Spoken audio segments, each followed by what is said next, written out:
to the July Township of Muskoka Planning Committee meeting. I call this meeting to order at 9 o'clock. I can confirm that we have a full quorum with 3 members online and the rest of us here in the committee, the council room.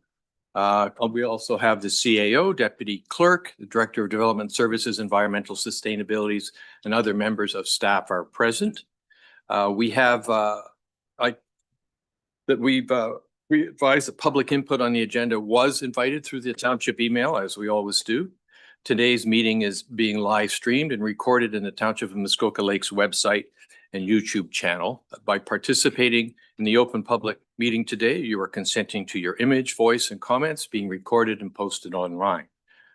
We have a supplementary agenda. There was an additional document submitted on item 7.d.2. We have 2 people who have requested to delegate. I believe Mr.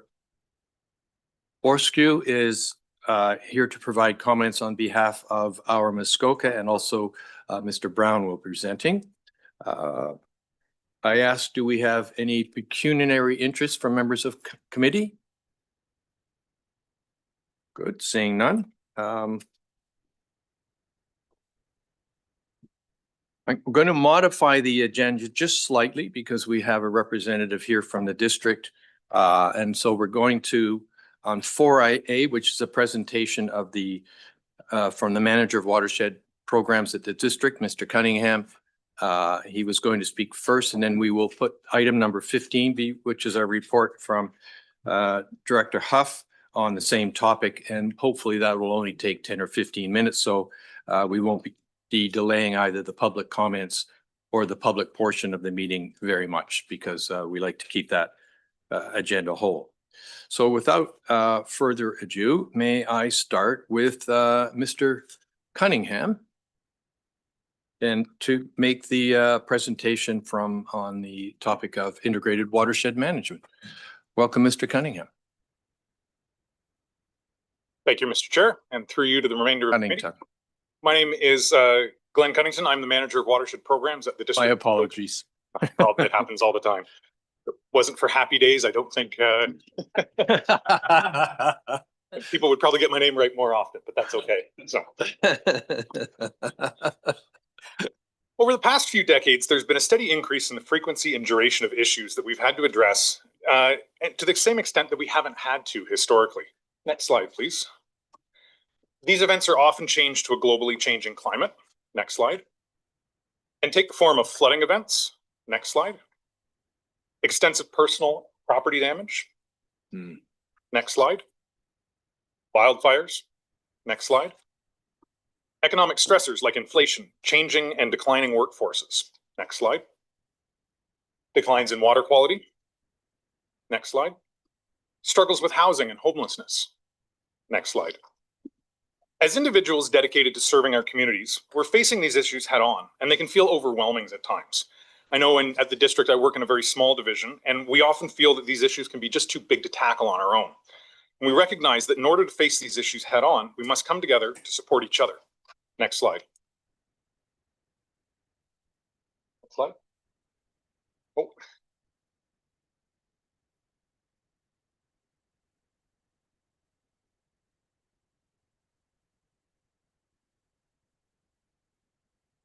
And certainly we aren't going to get there by doing the things that we have the same way we have done historically. Integrated watershed management offers an opportunity to look at how to address these issues in a more comprehensive way. At its core, integrated watershed management is, next slide, collaborative, next slide, holistic, next slide, adaptive, next slide, evidence-based, next slide, and it's about the environment, next slide, about the economy, next slide, and society, next slide. Integrated watershed management is about working together to share resources, knowledge, and experiences to better the lives of those that live within the Muskoka River watershed. It's about working collaboratively across the region. Next slide. Integrated watershed management is not about adding additional layers of bureaucracy. It's not about reducing or taking away the autonomy of individual municipalities. It's intended to result in it's not intended to result in additional financial strain on individual municipalities. Next slide. There's benefit to aligning policies. This can be part of what integrated watershed management is about, and bridging economic programs across the region, as well as sharing those resources and solutions. It can eventually lead to a watershed management plan or a larger framework to direct actions within the watershed, but we're not at that stage yet. We're at the beginning, and we need to take the first steps to come together for the betterment of the people we serve in the region. Today, the district has proposed an interim approach to having interested municipalities and First Nations communities come together at a staff level to begin to discuss how we can work together, what issues should be addressed, and how to investigate where we might address these issues. Thank you. Thank you very much. Committee, do we have any questions for Mr. Cunnington? Councilor Nishikawa, good morning. Through you to the speaker. Nice job. Sorry. What's the next step? Like what should we be asking the public for? What should we be looking at our own table about? Thank you, and through the chair to the councillor. From the next steps, it really is to first identify, and I think the step that the municipality here is taking right now is a good one, where we're trying to figure out who wants to sort of come to the table, who wants to be part of this type of initiative. And until we really know who the players are that want to be there, it's difficult to start making next steps. And so that's why the proposed approach that's before you right now from the district is about bringing staff together to start looking at what are those issues that we should be addressing. How can we address them? What kind of resources do the various municipalities have to bring to the table? It's not about identifying in specific budget lines or anything like that. It's about trying to find where are the issues and where can we collaborate. Mayor Kelly. Thank you, and through you, great job, Glenn, Mr. Cunnington. I have two questions. Number one, I'm asked a lot, how is this different than a conservation authority?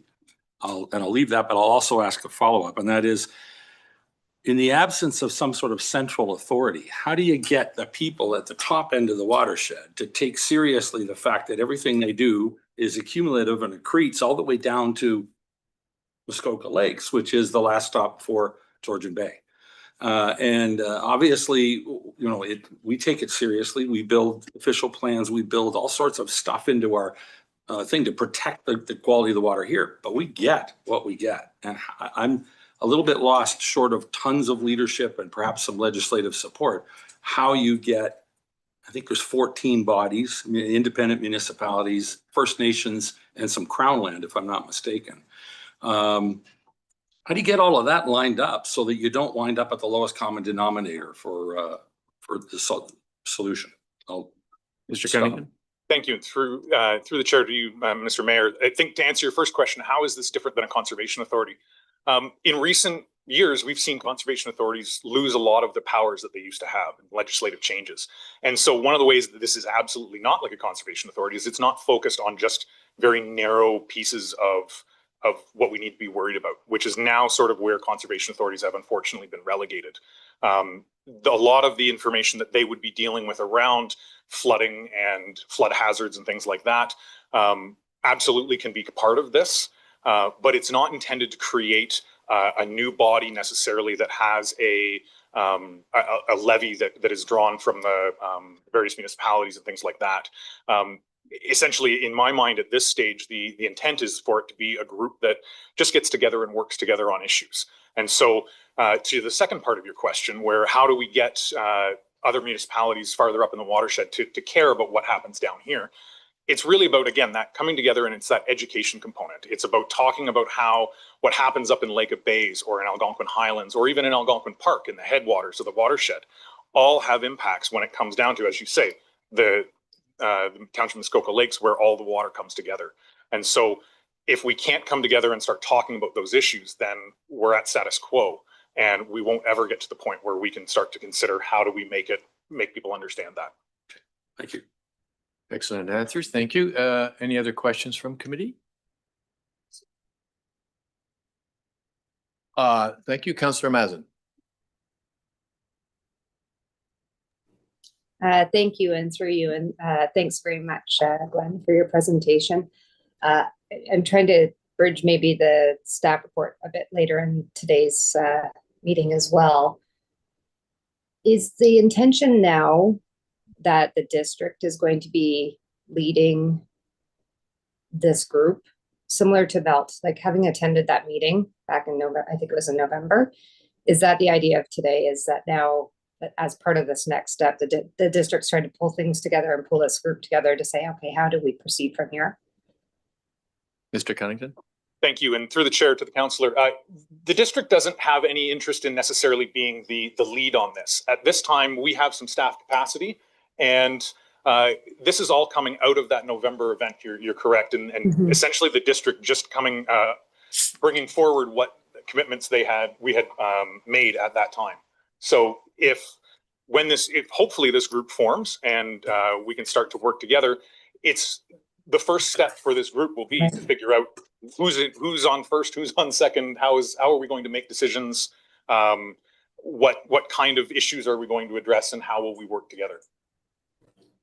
Just a quick supplemental. So just again, looking at the reporter a bit later on, because there are so many different stakeholders, is the vision with this group, or that was certainly what I was left understanding, is through some level of collaboration like this group, it pulls together all these different stakeholder groups who are each doing their own work, each are trying to advance this idea and get this discussion happening in a more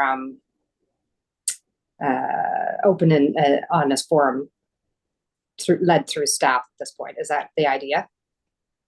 Thank you. And through the chair, so the intention right now is to focus on a staff and a municipal level. You're correct. There are a lot of other components within our society and our economy that we need to consider, and other stakeholder groups that need to come to the table as well. At this stage, what we're trying to do, or at least the focus that the district has taken, is we're trying to bring the municipalities together, because since we have jurisdictional authority, there's differences in the way that we operate compared to not-for-profit groups or industry or other groups. And so when municipalities come together to work on something, it's kind of a bit of a new concept, at least at this scale, to get this many municipalities to come together. And B, it's also to make sure that we're able to create a system where we can make decisions, or not necessarily make binding decisions on, so that one municipality is telling another one what to do. That's certainly not the goal, but it's to come together and figure out, how do we work together? And what does that look like? Thank you. Committee, any other questions? Mr. Cunnington, thank you very much. Excellent presentation. I now call on Director Huff, who's going to deal with the item 15B, which is her report on the same subject.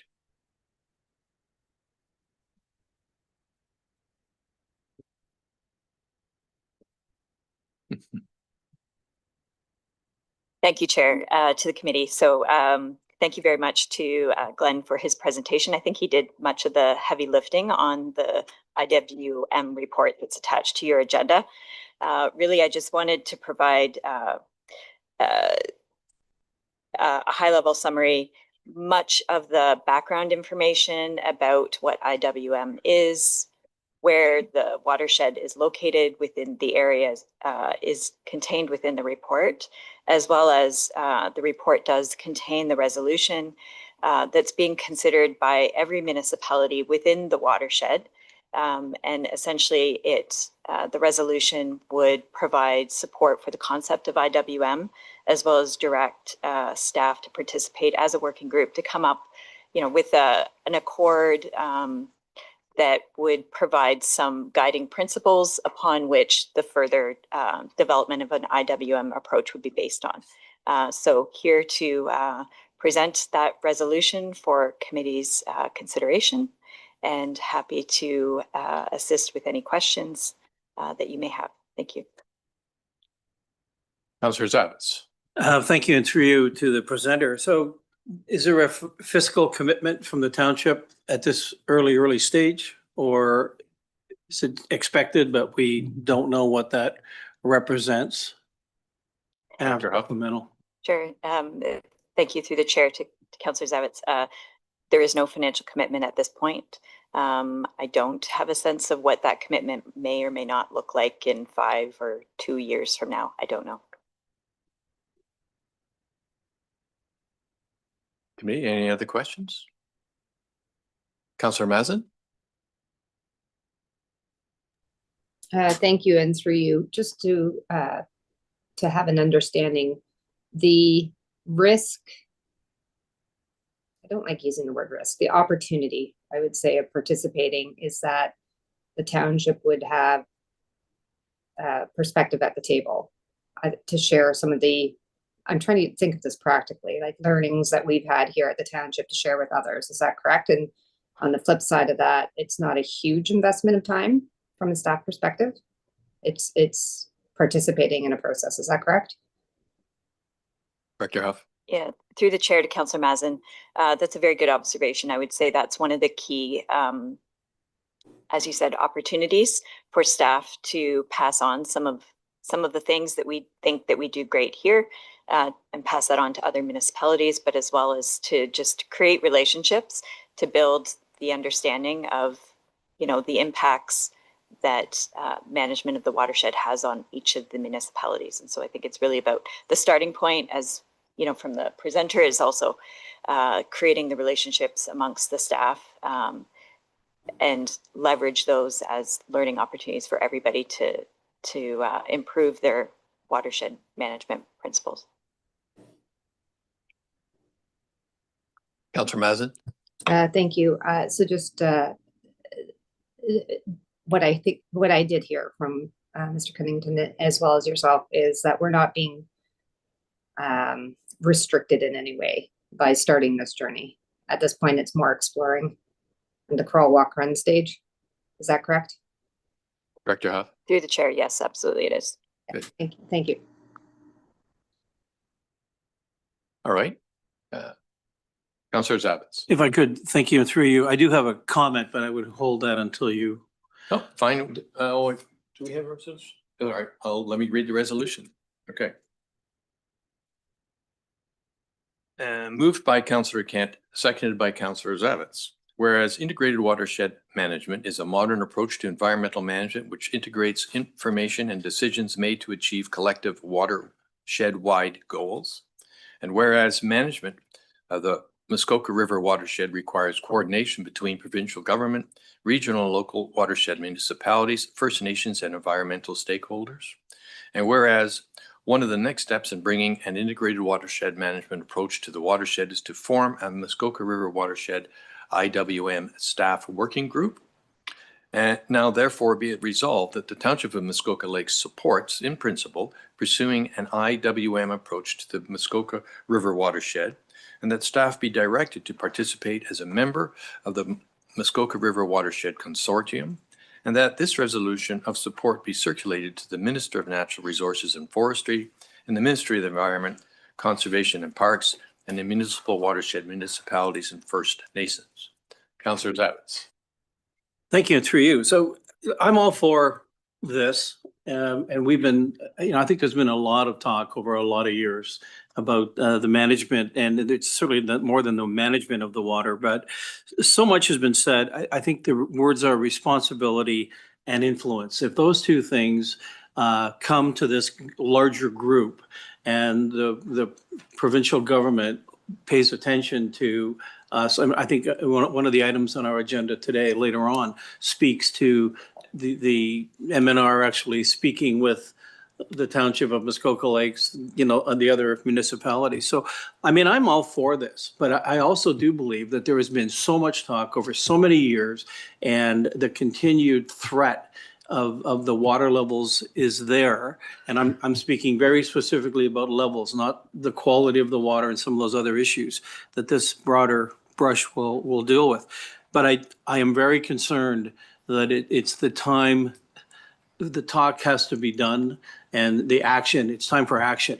And I think you're going to see some of that today on our agenda. And I challenge this group to embrace that on a bigger scale. Thank you. Committee, any other comments before I call the question? All right, seeing none, all those in favor? Councillor Mazan, did you have another question? I'm sorry, I was watching you specifically. I missed. Not really a question, it's just more a comment. Oh, a comment rather? Just a follow-up on what Councillor Zavitz was saying. There's been a lot of talk for the period of time I've been on council, and I can appreciate the complexity of all of this. And I think my big thing as I was reading these is understanding we can have a voice at the table, but not losing our autonomy in the township and our ability to make decisions that are appropriate to us. So that's why I shifted my language from risk to opportunity, that if there's a way for us to influence for standards that are appropriate for the entire district, then I think this has a possibility for that. But I was just mindful of the time commitment on staff. So I would look forward to hearing future reports from our staff as to how they see this unfolding. Thank you. Mayor Kelly. Thank you. And through you. And my comment is this: I think we need to pass this today, but on the understanding that it's one step at a time. If we can't figure out how to bring 14 or however many different independent, autonomous legislative bodies together with a constitution that says how we're going to make decisions, then I think we're wasting our time from that point forward. I really do think we've got to come up with some way to agree that it is not going to default to lowest common denominator. We stand for things here, and we either lead up and get everybody to buy in, or frankly, I just don't see the value in continuing very far if we don't get 13 others on side. We do a pretty good job on our own. We can't control what comes, but if the people further upstream don't see the value in buying in, if they're always looking for the easy way out or just window dressing, I don't see the upside to this. Councillor Burry. Thank you, and through you, this is so important, but it's more than just flooding. It's what we do as humans in, on, and around our watershed. And education is going to be a massive part of this. So, obviously fully supportive, but we're back to education and communication and having people actually understand the downstream, pardon the pun, effects of their behaviors in, on, and around our watershed. And I think Glenn did a fantastic job about it. But yes, we in the township focus a lot, certainly on Lake Muskoka, around flooding. It goes so much further than that, and I don't think we should lose sight of that. All those in favor? Thank you. Carried.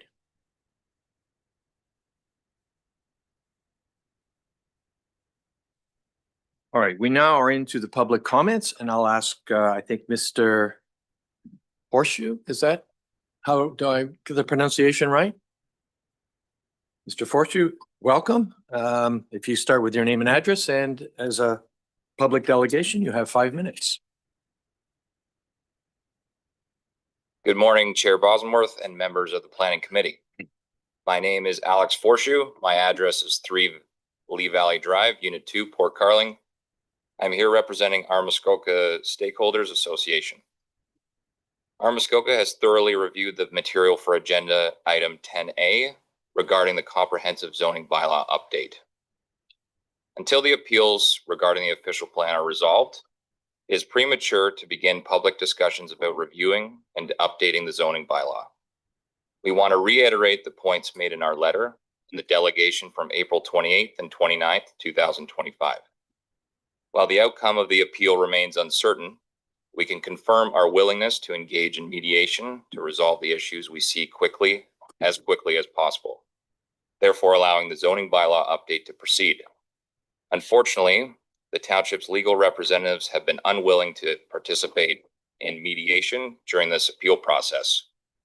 The documents concerning the township of Muskoka Lakes are changing, and both the official plan and the zoning bylaw are crucial as they have a widespread impact throughout the township. Therefore, any changes must be carefully considered from multiple perspectives. The staff report outlines 3 options for the project. Put the project on hold, which is cost effective and allows for a more streamlined process after the appeals are addressed.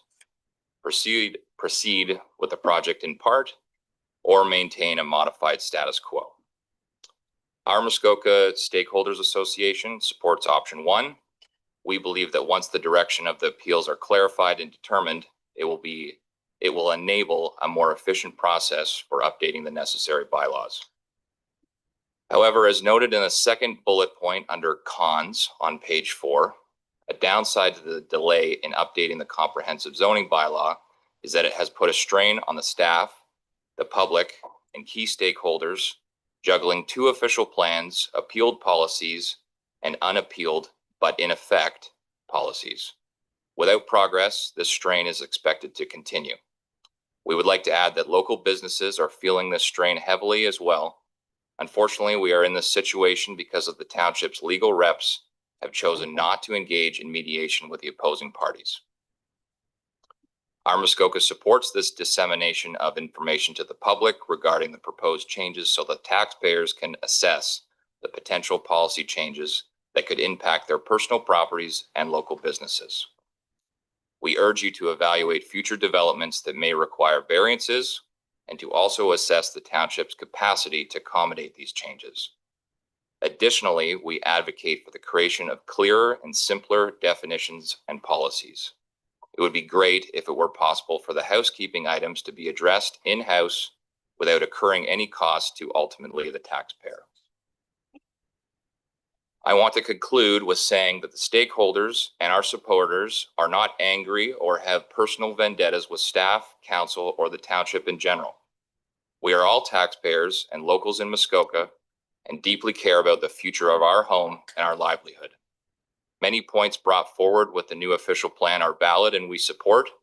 However, we see some that require discussion. Our Muskoka is a platform for the stakeholders and our supporters to be heard on how real tax-paying people use, work, and enjoy Muskoka every single day. We wish you the best as you discuss these options today. Your direction and decisions will impact the future of our community greatly.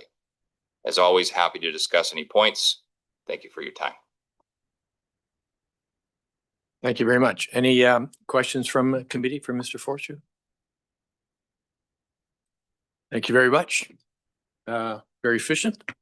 Mr. Brown. Is Mr. Brown in the room? I don't, maybe not. Is Mr. Brown online? Sean Brown?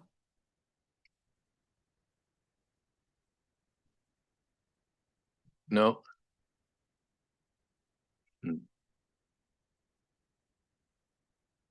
Sorry, what was that? Is Adam Brown? His hand is up. I thought the notes I had was Sean Brown, but is it Adam Brown then that is in the waiting room? Very well, let Mr. Brown in then.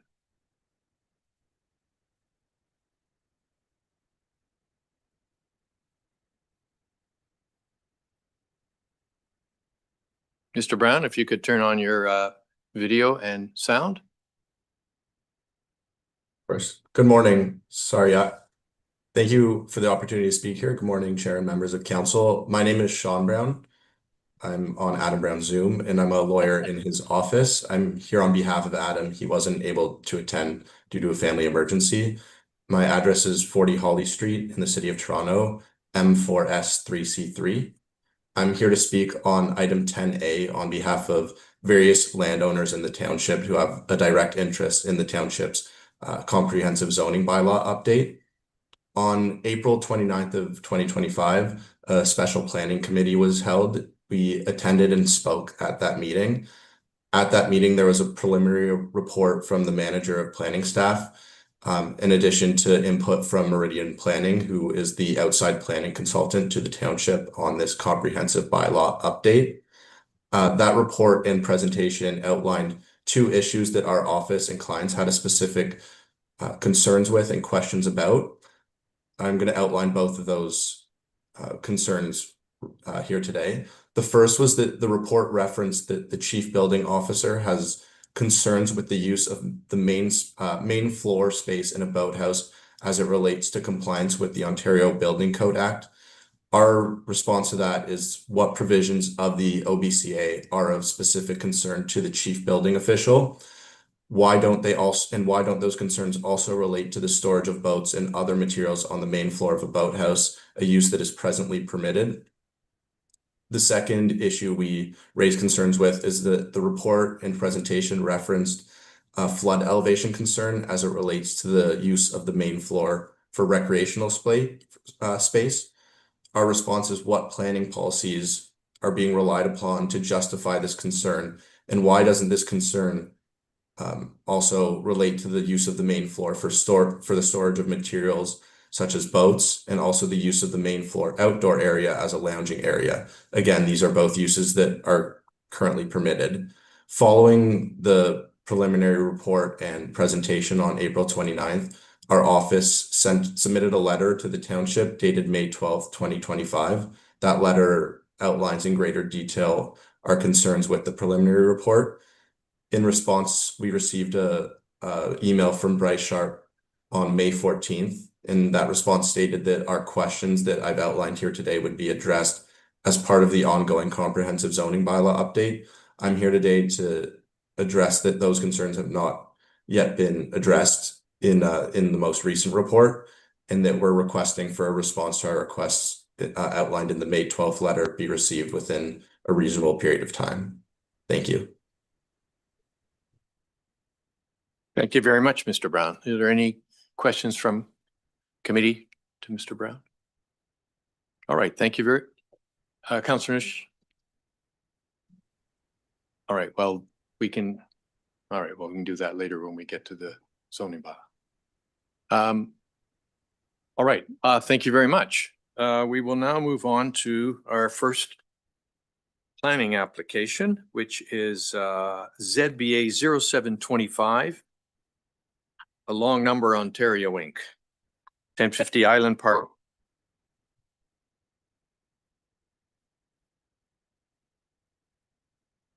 Welcome, Mr. Mello.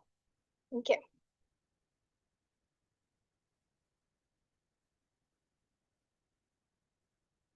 Thank you, Chair Bosomworth. The first application to be heard is zoning bylaw amendment application ZBA-0725 in the name of Woo. The subject lands are known municipally as 1050 Island Park Road. I am presenting on behalf of Zoe Beamish, who authored the report. Next slide, please. I would direct committee's attention to the submitted site plan on page 41 of the agenda package. The purpose and effect of the application is to require an increased front yard setback on the severed lot in consent application B0324ML.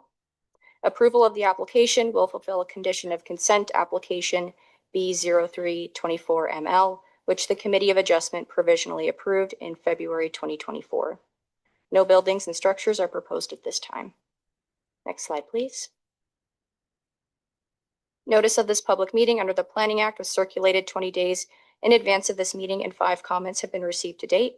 Comments were received from Nick Snyder, the Township's Chief Building Official, Matt Veach, the Township's Development and Transportation Engineering Coordinator, Douglas Holland, the Township's Fire Prevention Officer, and Emily Ramler, Planner for the District of Muskoka.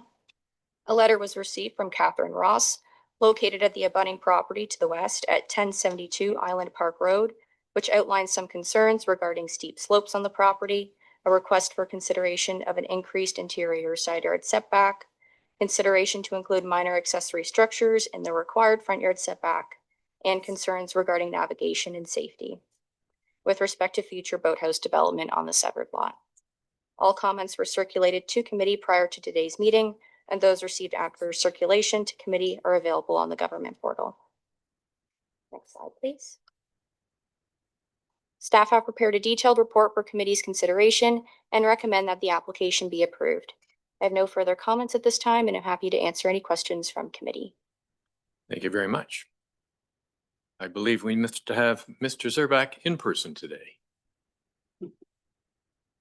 Good morning and welcome. Thank you, Stephen Sherback with Plantscape 8104 Kawili Avenue, Bracebridge, P1L1. Mike. My apologies. You know who I am. Thank you for the time today. First of all, I just wanted to acknowledge Ryan Allen did a lot of the heavy lifting with this application. You'll see that his signature is signed on the planning report. I've read his report and very much agree with his thorough planning analysis and also agree with his opinion there. But I'm here to speak on behalf of the numbered company at 1050 Island Park Drive. We've got Cole from Tamarack here as well, who's doing a lot of the work on the property in case there's any questions also related to the property. As noted in the staff report, this application is here to fulfill a condition of severance that was conditionally approved by the committee on February of 2023. Simple request that's actually pushing development further away from the lake to avoid the obvious slopes that are situated on the property. This will prevent any site alteration, vegetation removal on those identified steep slopes when considering future development. Thank you very much, Ms. Beamish and Mr. Mello for the ongoing assistance with the application, the thorough planning application and review in front of you, as well as the positive recommendations. And as several members of the committee are familiar with the application without repeating what was suggested earlier, I do share the opinion expressed by our staff. The application fully conforms to the direction of the official plan and zoning bylaw. To ensure that any development are going to avoid those known constraints. I do want to address the one comment, important for me to attend today to address the one comment from the neighbor. 2 points in the letter, 2 main points. The first is to push development further away from the side lot line. By default, it's my opinion that this is already accomplished by moving the development further away from the lake. You're still moving that development away from that side lot line on those slopes. I understand that the basis for that opinion is based on that slope map, which is very crude and dealt with squares, like it's not an accurate depiction of what's happening there. So we would just respectfully request that committee agree with the recommendation and approve it as suggested. The second point really is there to adjust the extension of the lot line out into the water, but basing this projection out in the water based on the air photo is inaccurate. We all know that the impact overlays on the air photos are not accurate ever. And when you take a look at the shoreline, it's kind of a crescent moon shoreline. So even if you were to put a structure on that side lot line, it's very difficult to angle it the way that's there.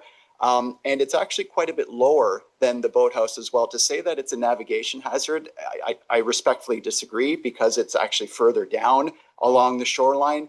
And, you know, with that little crescent moon strip, it just doesn't really seem like an appropriate place to put a boathouse. Regardless, there's no development plans as of yet. There's a very extremely large frontage. I'm sure there's plenty of room to place a boathouse that's away from any of the neighboring lots. So again, I would respectfully request committee support of the recommendation in front of you today, and I'm happy to answer any questions. Thank you.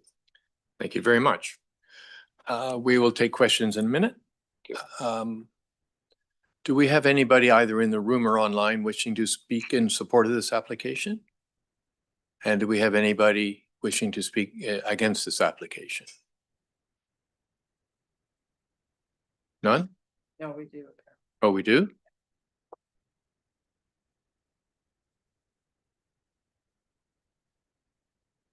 If the person who would like to speak in opposition, if you could turn on your camera and your microphone.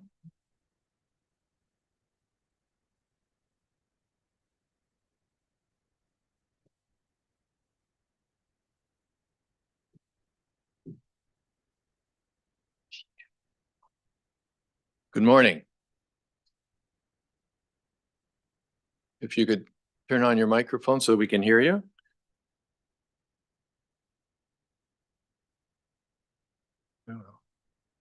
She's the passenger, fine, but she's driving, no.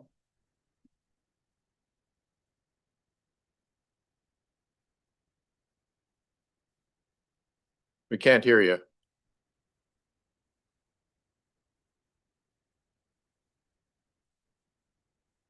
No, we can't hear you. Are you? If you're driving a car in motion, we'd like you to pull over. Cannot hear you. She might be back.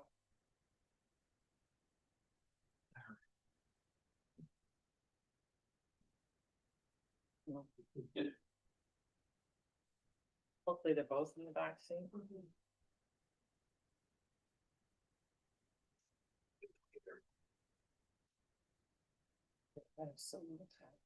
What do we do?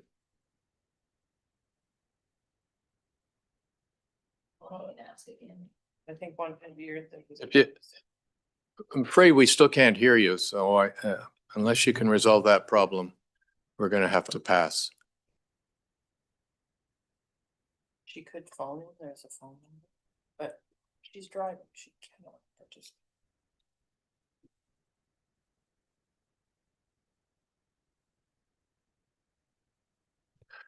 All right, we're going to, there is an option for you to phone. We will have a couple of minutes of questions on this, which might give you another opportunity to connect. But I'm going to stop now and we will ask committee if they have any questions on this.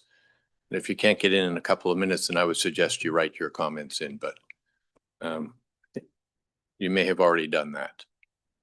Committee, do you have any questions for the applicant, their agent, or staff? Councillor Nishikawa. I just wanted to, through you to staff, and I don't know which one will answer this. Mr. Serbak said that because of the crescent, that there isn't concerns about the projected lot lines and things, but I didn't hear from staff on that. Mr. Mello, could you comment on that? For you, Chair Bosomworth, with regards to the future development of a boathouse on the property, it would be required to be developed in accordance with the required setbacks in the zoning bylaw, being 30 feet for a dock and for a two-story boathouse, 45 feet. And those are minimum setbacks.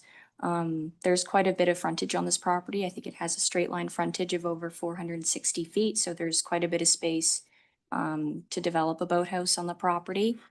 And due to the shape and projection of the side lot line over water, it would be oriented further away from the neighboring property to the west. Any other questions?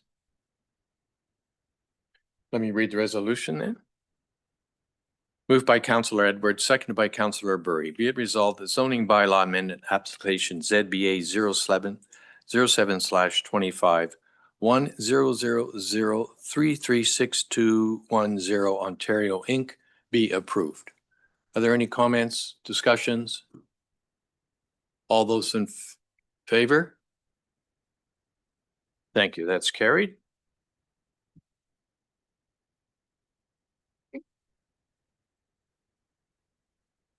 Thank you.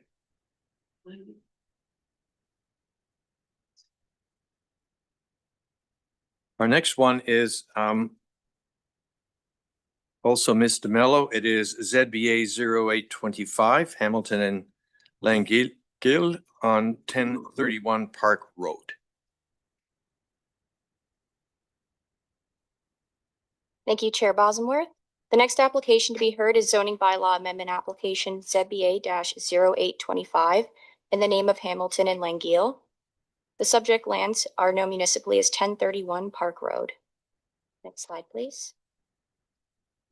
I would direct committee's attention to the submitted site plan on page 77 of the agenda package.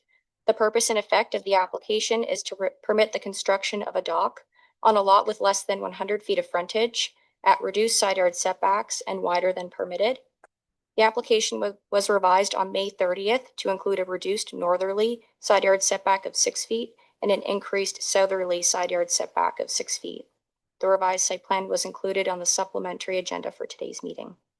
Next slide, please. Notice of this public meeting under the Planning Act was circulated 19 days in advance of this meeting, and 5 comments have been received to date.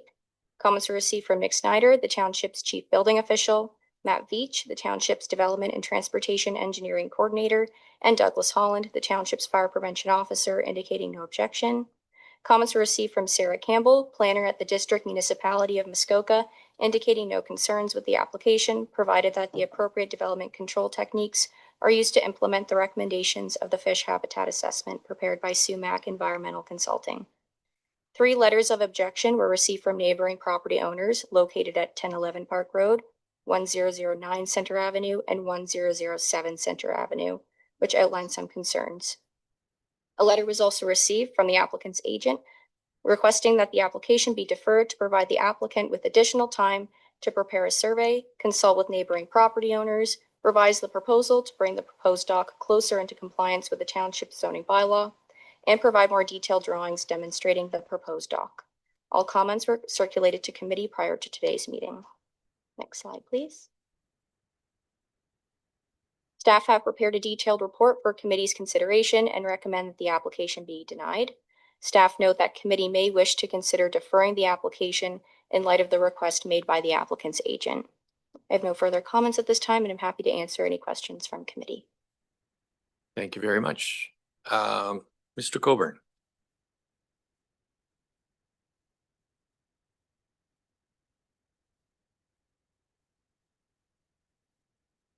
My name is Bill Coburn, and I'm representing the Hamiltons.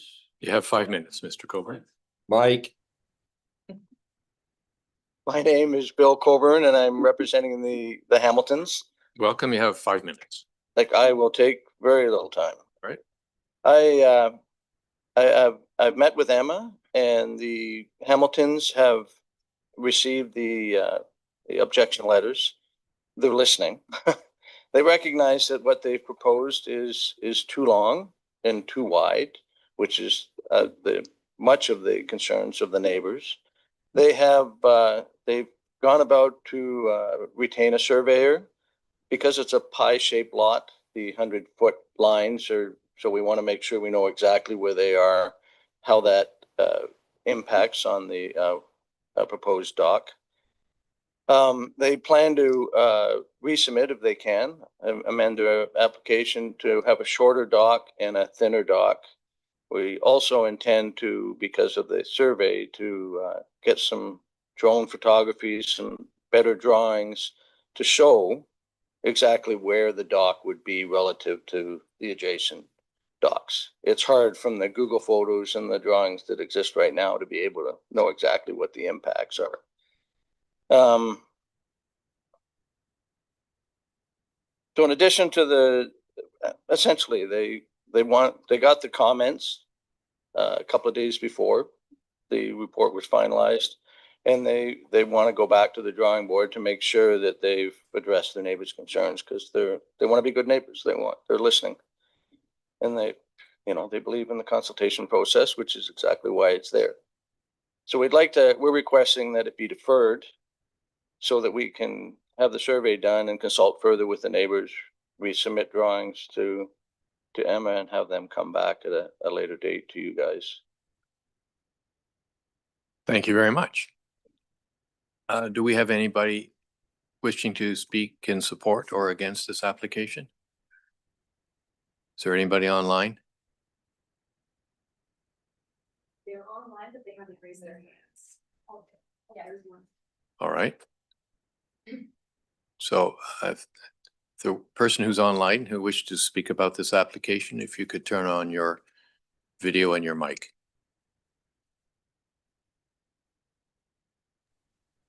Can you hear me?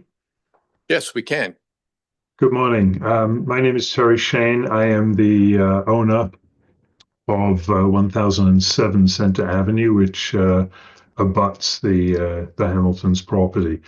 You have 5 minutes. Thank you. I won't take very long.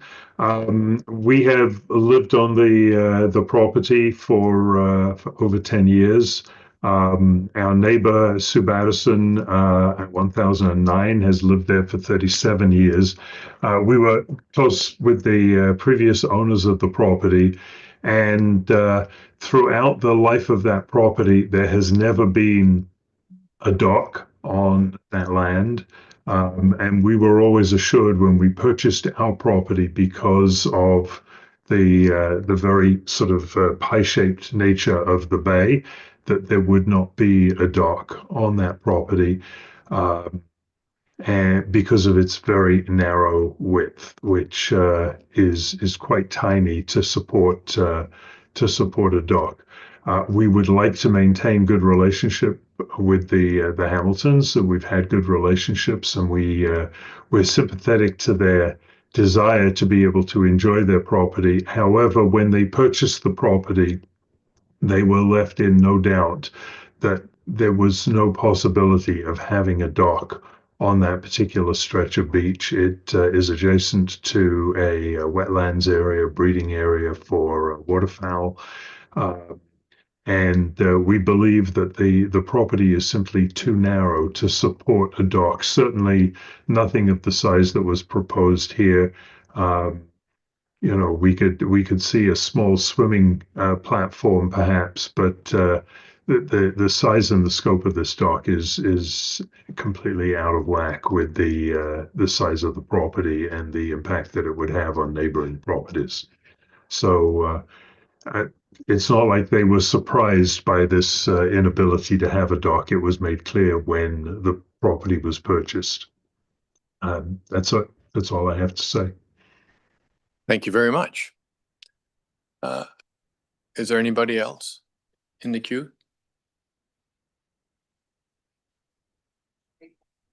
There's another person online. If you want to speak, if you could raise your hand either electronically or just visibly, but you'd have to turn your video and mic on. No. Okay. Committee, do we have any questions for the applicant's agent or staff? Councillor Nishikawa. Thank you. My question will be to staff.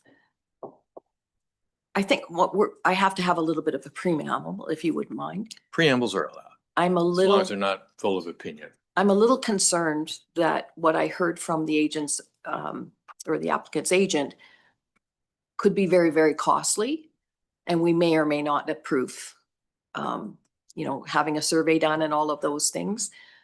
I'm gonna look at staff and ask, would we approve this? Or what size would we approve? Because I don't see an option. And I'd hate to go back and forth and quite frankly, cause this applicant a lot more money for something that we could never approve. Thoughtful question, Councillor Nishikawa. Mr. Sharp.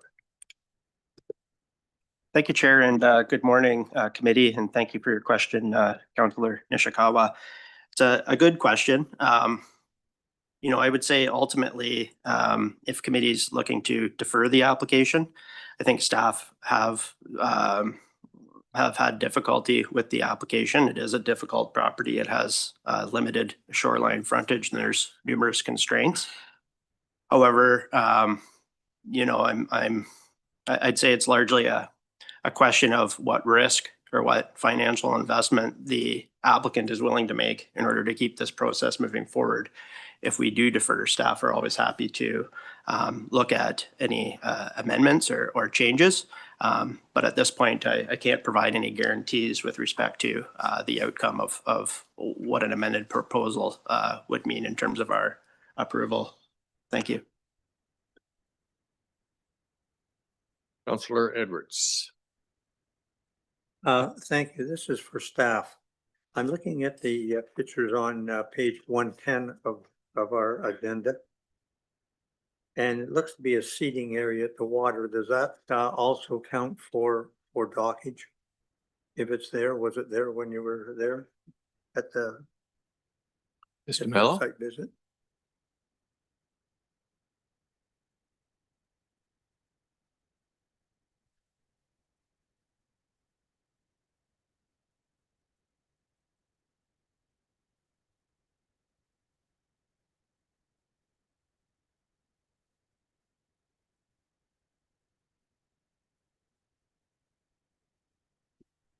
Through you, Chair Bosomworth, the photo in the staff report is of the dock on the neighboring property to the east. On their property. On the east, yeah, the neighboring property, not the subject property for the application. It's on the abutting property. Yeah, but okay, thank you. That's what I want to make sure. Thank you.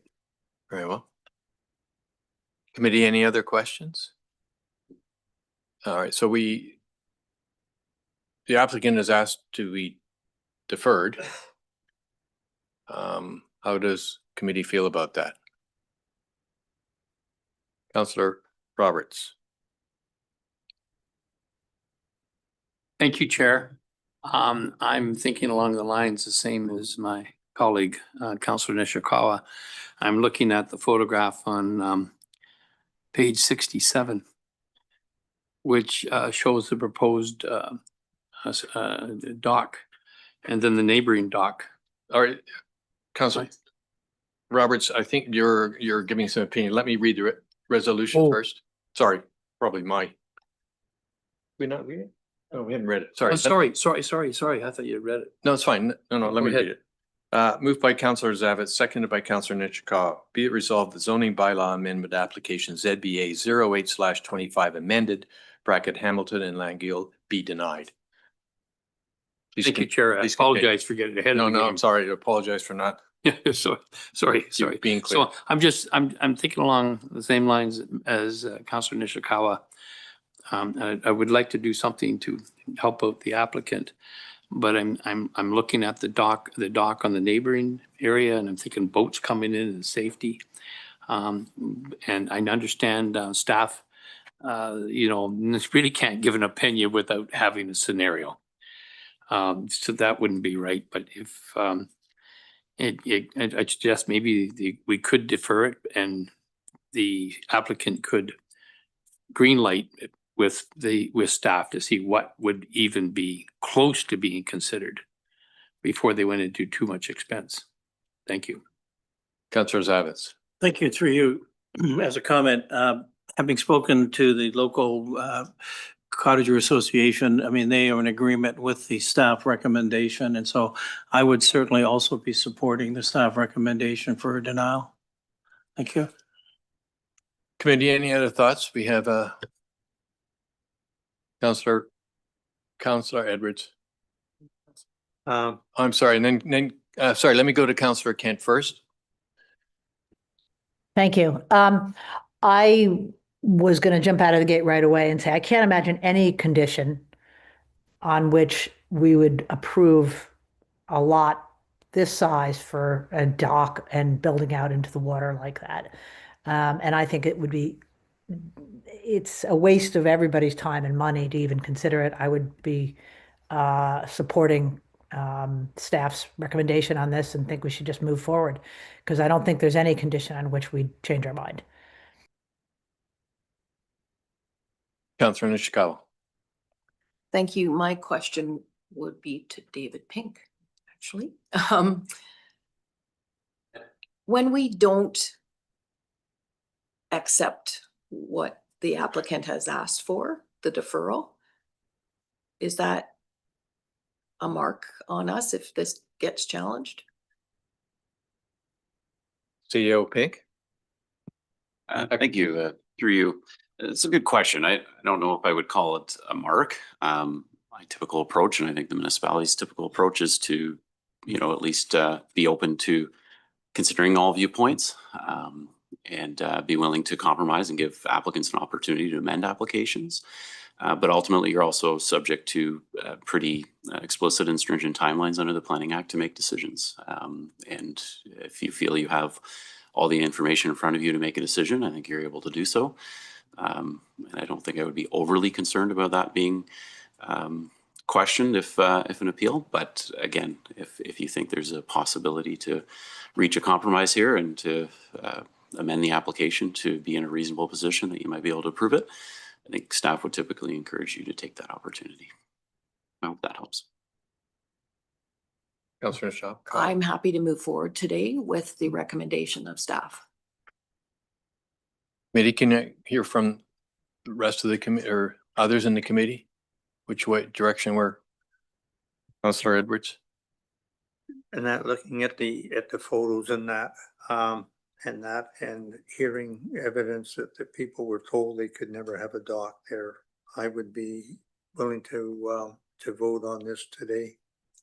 And that, because it's just not a good property to put a dock on. Thank you. Councillors online, Councillor Mazan and Burry, your thoughts, if you have.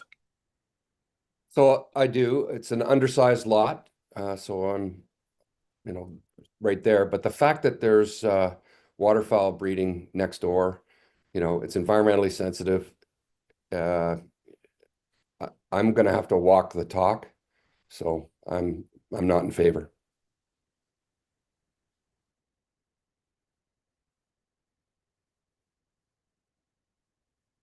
May have called. I have called the vote then. Let me just do a straw hand. How many would support a deferral? All right, I've called I've read the resolution, so all those in favor? Any opposed? That was carried.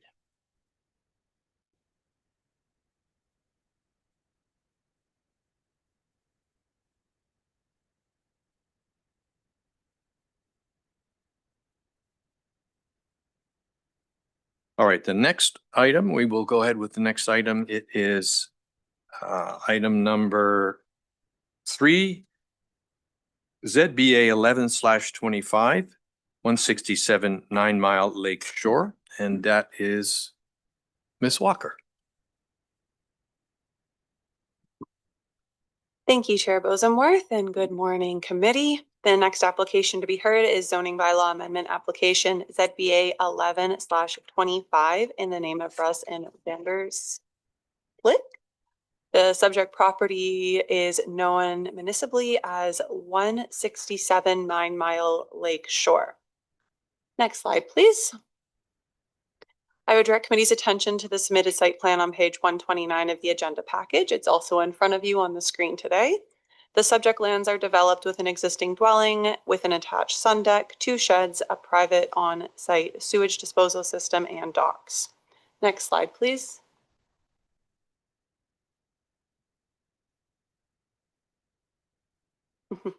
In front of you today is the zoning sketch, which is also on page 130 of the agenda package.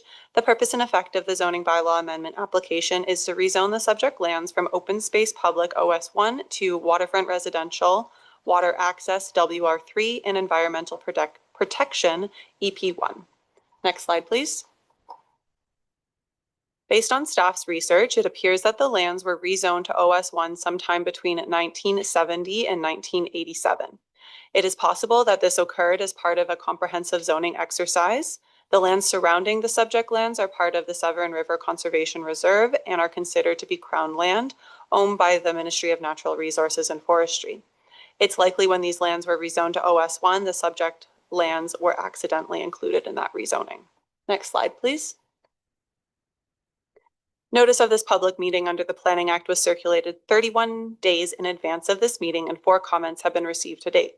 Comments were received from Nick Snyder, the township's chief building official, stating no objections to the application. Comments were received from Matt Beach, development transportation engineering coordinator, stating no objection to the application. Comments were also received from Douglas Holland, the township's fire prevention officer, stating no concerns with the application, but stating that the property is water access only and emergency response time could exceed 25 minutes and are only available from April to November. Comments were also received from Sarah Campbell, planner for the district municipality of Muskoka, stating no objection to the application. Next slide, please. The applicant has requested that the fees be refunded to them for this application as the zoning appears to have been issued in error. It is noted staff undertook a pre-consultation, a review of the application for completeness, circulated a public notice, prepared a notice sign, undertook a site visit, prepared a planning report, and will attend planning committee and council meetings, and will prepare and circulate a notice of passing if the application is approved. The applicant is seeking a decision from this committee today. Next slide, please. Staff have prepared a detailed planning report for committee's consideration. Staff have recommended that zoning bylaw amendment application ZBA 11/25 be approved. I have no other comments, but I'm happy to assist with any questions. Thank you. Thank you very much, Ms. Walker. The applicant's agent, I believe, is Leppington. Yes. Ms. Leppington. Hello. Good my morning, name and is Bobby good Leppington. morning and welcome. If you can start with your name and address, and you have 5 minutes. Thank you. Through you, Mr. Chair. My name is Bobby Leppington of Design by Bobby, 190 Taylor Road, Bracebridge, Ontario. P1L1J9. And we're here today to correct a zoning that we believe was inadvertently changed to open space sometime in the 70s to the 80s. And when we look at the residential use that's on the property, we have a non-conforming use in the OS1, but if we change the zoning to the waterfront residential, we bring the property into compliance with the zoning bylaw. And that's what we're here to do today, is just talk about the uses that have been in effect since, 1950s. And then the zoning changed to open space. And then now today, we just want to recognize it and put it back so that in the future, if my client does choose to do some development, we're in the proper zone. Thank you, and I'm here to answer any questions you may have. Thank you very much. I don't see anybody in the room. Do we have anybody online wishing to speak either for or against this application? Very well. Committee, we have a resolution before us for approval. Do we have any questions? Councillor Nishikawa. Thank you. I'm going to be directing my question to Bryce. We've had these applications come over the years. And my recollection is that we've shared the cost, but I'm looking for what we have done in the past, because it's not the first time that we've had these zoning issues that inadvertently happened. Mr. Sharp. Thank you, Chair, and it sort of speaks to something that we may consider later with respect to the zoning update, the importance of mapping and the zoning process itself. But from time to time, we do run into these zoning errors. I can't say specifically. I do know that it happens from time to time, but I can't say specifically in any given situation what the approach was. I don't think it's necessarily been a blanket approach, but certainly some direction with respect to the extent of the refund would be welcomed. I think staff don't have any objection in this case to a full refund. There doesn't seem to be any reason other than an error through zoning for the current zoning on the property. It just doesn't make sense given the longstanding residential use. But certainly if committee feels otherwise, we can consider your direction. Thank you. Thank you very much. Any other questions from committee? So as it stands, the recommendation includes a full refund. I think we can handle that at the staff level. It doesn't need to be enshrined in committee's resolution. Thank you. No more questions from committee. Let me read the resolution then. Be it resolved that zoning bylaw amendment application ZBA 11/25 be approved. Is there any debate or discussion? Councillor Edwards. Thank you. I was waiting for you to read that so I could do a comment. I'm in full support of it. I'm supporting giving the full refund because the applicant had to hire an agent to come in, so they've got expenses as well. It's obvious if it's been there since 1955 or earlier that we made the mistake, not them. So I would give them a full refund. Thank you. Thank you very much. Any other discussion? All those in favor? Any opposed? That's carried. Thank you very much. Committee, I'm going to suggest we take a 15-minute break. It's a little earlier than normal, but I think the next one, I'm not sure that we get through it in 20 minutes. So why don't we take a break for 15 minutes and we'll be back at 10:25.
Hey, everybody, I'd like to call the meeting back to order. Do we have last committee?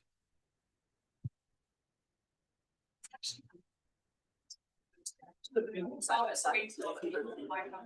right, our next application.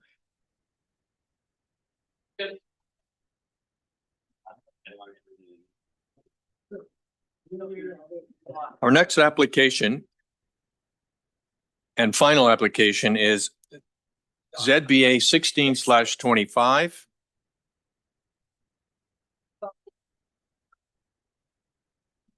Councilor Nishikawa. ZBA 1625, 1533 Moon River Road. And this is Ms. Walker.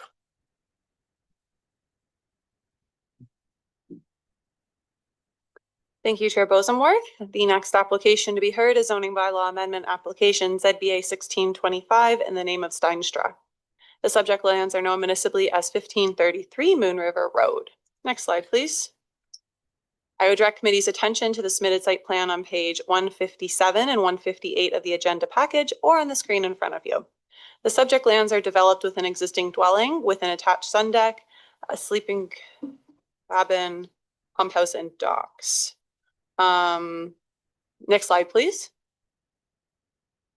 The purpose and effect of the zoning bylaw amendment is to deem the waterfront lot parcel and the backlot parcel one for planning purposes, to convert an existing dwelling to a sleeping cabin, to construct a new dwelling, and to construct a two-story garage with upper story storage on the backlot parcel.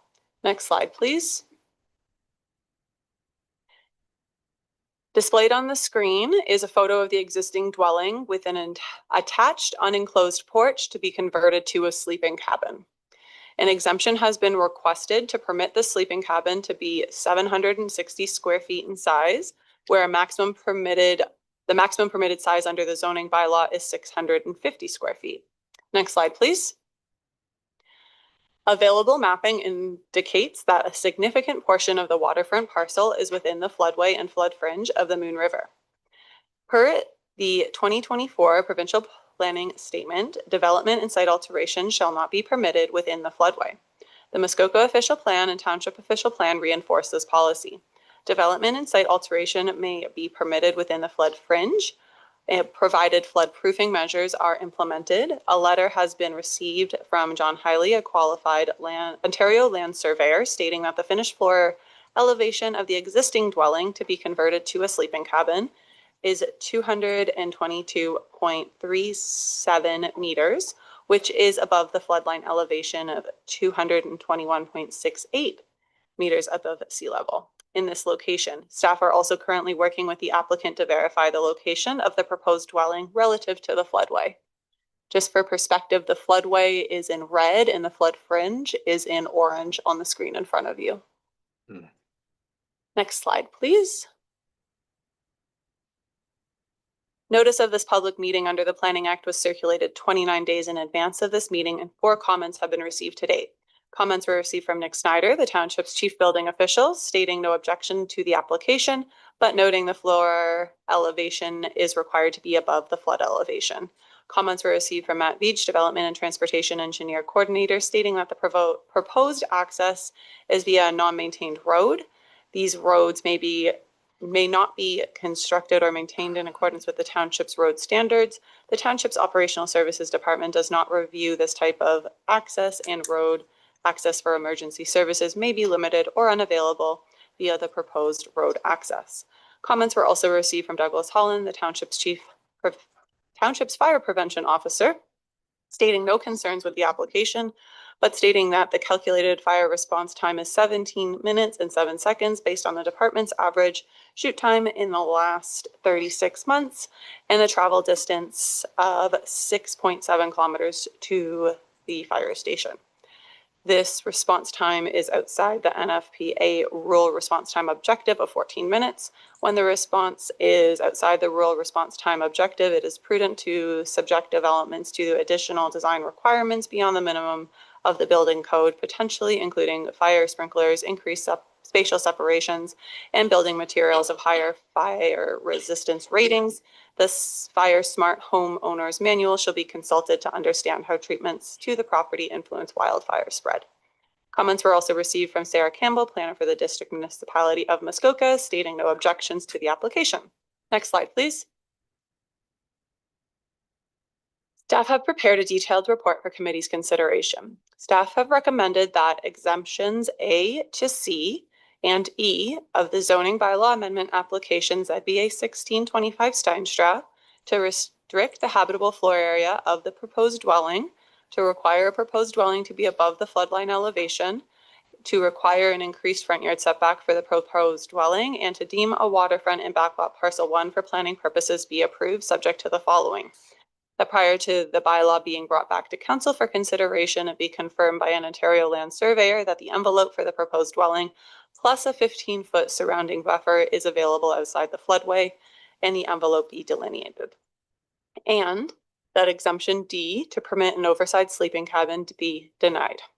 Staff note that it's our understanding exemption A, which proposes to restrict the area of the proposed dwelling, was intended to offset the increased floor area in the sleeping cabin. Staff are recommending exemption D, to increase the floor area of the sleeping cabin, be denied, and committee could consider revising the draft bylaw to remove exemption A. I have no further comments at this time, but I'm happy to answer any questions from committee. Thank you. Thank you very much. I believe the applicant's agent is Mr. Allen. Good morning, Mr. Allen. Welcome again. We know your name, address, but protocol says name and address. I will follow the standard procedure. Yeah, your mic is off. If you're speaking, we can't hear you yet. Oh. My microphone. Uh-oh. Councillor Kent, can you hear us? Can you give us a I thumb can up? hear you fine, but I can't hear Mr. Allen. All right, Mr. Allen, we can't hear you. Oh, no. Would you give me 1 minute? Yep, we can barely hear you, but you got to turn things up. Seems that way. Test, test, test, test, test, test, test, test, test. Hmm. Test, test, test, test, test. Test, test, test, test, test, test, test. Test, test, test, test, test, test, test. Wasn't this unfortunate? Now? Is it all improved? I think you said something, but we can't hear it. It's not loud enough.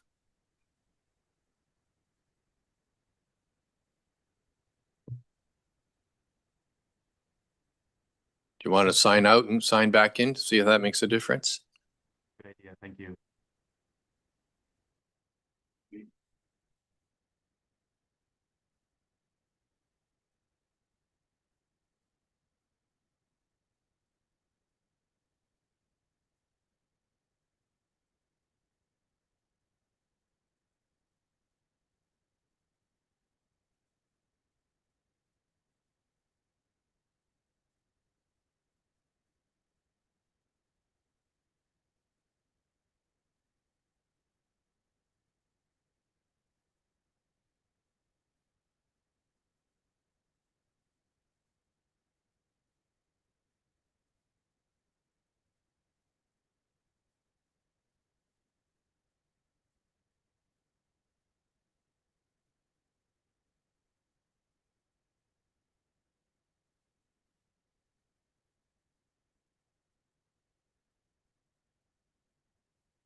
I don't think we have any improvements.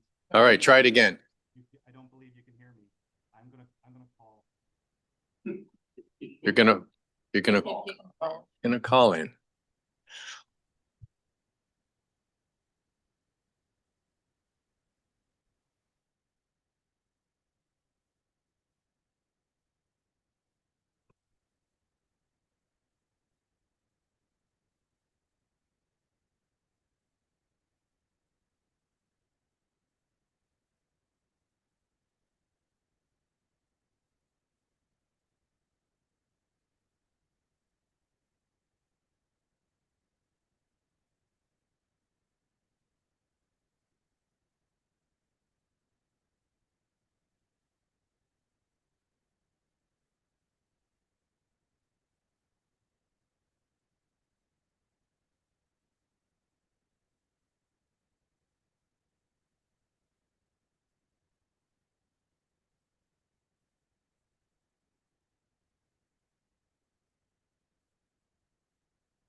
Chair Bosomworth. You got it. We're here. We can hear Oh. you. Talk about a rough start. Very well. We I know your will name. try to mute my. Thank you very much, and I thank you for queuing up the presentation. I apologize for this this incident. I am Ryan Allen, registered professional planner, Allen Planning Consultant, 16 McNabb Street, Bracebridge, Ontario, P1L1R4. I'm representing the owner of the subject property, Mr. Steenstra, today at 1533 Moon River Road, which is just outside of Bala on the Upper Moon River. Thank you, Ms. Walker, for your review of the application. The property is divided into two separate lots, which is separated by a municipal road allowance, as you can see here. Next slide, please. The details that are in front of you related to this application have Part A and Part B. Part A is related to the waterfront lot, and the specific ask is related to permit a 760 square foot sleeping cabin floor area. And there's increased restrictions that are also proposed to limit the maximum habitable floor area of the dwelling to 2750 square feet, to increase the front yard setback of the dwelling to 108 feet, and to prohibit any dwelling located less than 221.6 meters above sea level, which is the flood elevation. Part B of the application includes a proposal to deem the waterfront lot and the back lots to be one for planning purposes. You'll recall that they're separated by a road allowance, and there's a proposal to construct a compliant garage in the back. Next slide, please. Now, this is the proposed site plan. You see the proposed, starting from the top, you see the proposed garage. There is a new septic system that will be proposed on the waterfront side. There's an existing sleeping cabin that's proposed to be removed. The proposed new dwelling, which it's about 1,300 square feet in footprint, and 2,700 square feet in area, is located in the approximate location of the existing sleeping cabin and above the flood elevation. The existing dwelling to be converted to a sleeping cabin has been confirmed to be located above the finished floor elevation, has been confirmed by an Ontario land surveyor to be located above the elevation as well. The increased size is 110 square feet for the sleeping cabin area. Next slide, please. This is a view similar to Ms. Walker's photo of the existing development. Next slide, please. Here's a closer view of the existing dwelling to be converted. The building is very square and rectangular in shape, so it's not practical to make adjustments to the building. Unlike an L-shaped building where it might be potential to lop off a part, substantial structural alterations are needed. And just for illustration purposes, about 3.9 feet of the building width would need to be removed to take off that 110 square feet. Removing that 110 square feet would not remove any bedrooms or materially change the visual appearance of this building. And I would say that the shoreline buffer is nil to non-existent in front of this property, and the owner has expressed interest to undertake significant restoration to bring that buffer back to a level that is acceptable. Next slide, please. I did a quick search just for illustrative purposes to understand the oversized sleeping cabins that have been approved and as well as converted dwellings to oversized sleeping cabins. This is not an exhaustive list, but as you can see that there are a number of approvals that have been granted for sleeping cabins that are much larger than 760 square feet. And if you look at the collection of applications on the bottom, there's been a number of applications that have converted existing dwellings to oversized sleeping cabins. And I recognize that every application is unique, every property is unique, and every situation is unique. But I just wanted to illustrate that there has been many approvals granted in the past for oversized sleeping cabins and the conversion of existing dwellings to sleeping cabins. Next slide, please. In terms of a quick summary, the intention of reducing the total maximum habitable space on the lot was in recognition that the 650 square foot sleeping cabin limit is very strict, and that we were balancing that against a significant reduction in the maximum habitable space on the lot, more than a 55% reduction in the amount of habitable space, as well as increasing the front yard setback of the dwelling itself. This front yard setback is more than 40% greater than the existing, and will require the new dwelling to be fully located outside of the flood elevation. The finished floor area of the existing dwelling has been confirmed by a surveyor. There's opportunities to enhance the shoreline buffer. The new Mr. Allen, you're dwelling coming up could in your 5 proceed- minutes. This is my last sentence. The new dwelling could proceed if the sleeping cabin was converted to storage with no alterations or changes. If the committee does not support the existing dwelling to be converted into a sleeping cabin, we ask that they please approve the 2 lots to be deemed as one for planning purposes and not approve the other exemptions, because those exemptions are additional restrictions and not requests. Happy to answer any questions you have, and sorry to do this over the phone. Thank you very much. Do we have anybody online wishing to speak either for or against this application? Nobody? All right. Thank you very much. Committee. Let me open it up for questions to the applicant, agent, or our planner. Councillor Roberts. Thank you, Chair, and through you to Ms. Walker, probably.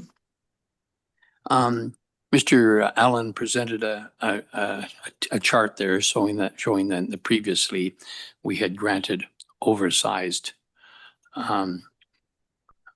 sleeping cabins in the same scenario. Could you remind committee why staff is saying to deny this particular application? What were the reasons specifically for why you did that? Thank you. Ms. Walker. Oh, okay. Well, Mr. Sharp. You Thank you. You choose. Yeah, I may jump in here and assist to help answer this question. I think Mr. Allen has raised some good points, some valid points. I think staff struggled with this application to a certain extent, recognizing that in our view, it is somewhat of a difficult application. I think the restrictions that were proposed by the applicant are good restrictions. I think part of the hang up from our perspective was the notion of character and how an increased sleeping cabin floor area could potentially impact character if others were to apply to do a similar type situation. I think we had looked at some previous applications, and one in particular that comes to mind was a minor variance that I believe Mr. Allen had indicated in his presentation. It was actually a minor variance application for essentially the same thing. However, through that process, we had the ability to require the applicant to enter into what we call a minor variance agreement or a development agreement, wherein the owner would agree not to use the oversized sleeping cabin as a dwelling. And that was enough to move staff past the post, so to speak, to recommend approval of the application. Part of what's a bit difficult in this case is there is no ability to impose that type of condition through a zoning bylaw amendment application. Really, the only way to do it would be through a site plan agreement application. Staff haven't had any discussions with Mr. Allen or the applicant with respect to whether they would be agreeable to such a provision within a site plan agreement. It doesn't really fall squarely within the purview of site plan control, but that may be a consideration here. Thank you. Councillor Kent. Thank you. I have a couple questions, probably for staff and for Mr. Allen. The first question is, could you just tell me what's in the existing dwelling or proposed sleeping cabin? Is there a full kitchen in there? A full bathroom suite? And number one, and the second question is, staff are proposing to not grant exemption D, but do they have a recommendation on what to do with the existing 760 square foot building? They don't sort of make a recommendation on that. And I guess my question is, does the covered porch area, is that included in the 760 or not? Those are my Ms. Walker. Thank you. Ms. Walker. So I'll defer to Mr. Allen on the question of what's contained in the existing structure, so we can go to him after. The existing dwelling they're proposing to convert to a sleeping cabin, staff hasn't made a recommendation on what's proposed with that building. They could, if the exemption doesn't get approved, they could reduce the size of the building. Or as Mr. Allen has indicated, they could change the use of the building to storage. The covered area does not get included because it is not enclosed in any way. So it does not count towards habitable floor area. If it was screened, glassed, or any of a similar enclosure, then it would count towards the habitable floor area of the existing dwelling proposed to be sleeping cabin. Mr. Allen, can you tell us about the kitchen facilities? Thank you. There is 2 bedrooms, a kitchen, and a 3-piece bathroom. Thank you. Committee, any other questions here? Councillor Edwards. Yes, thank you. Through the staff, on page 158, there's a layout of the converted bunkie. What's that little square at the back, and how many square feet would that be? Ms. Walker? Or Sorry, I'm just trying to pull up the sketch. Mr. Walker, I could try to answer for you if you wouldn't mind. Yeah. Go ahead, Mr. Allen. It's a Thank you, through you, Mr. Chair. It's a mechanical room located at the back of the building. It's separate and not accessible from the interior of the sleeping cabin. I understand it contains a furnace and a water heater. It's 48 square feet, 6 by 8. Thank you. Committee, any other questions? Councillor Mazan.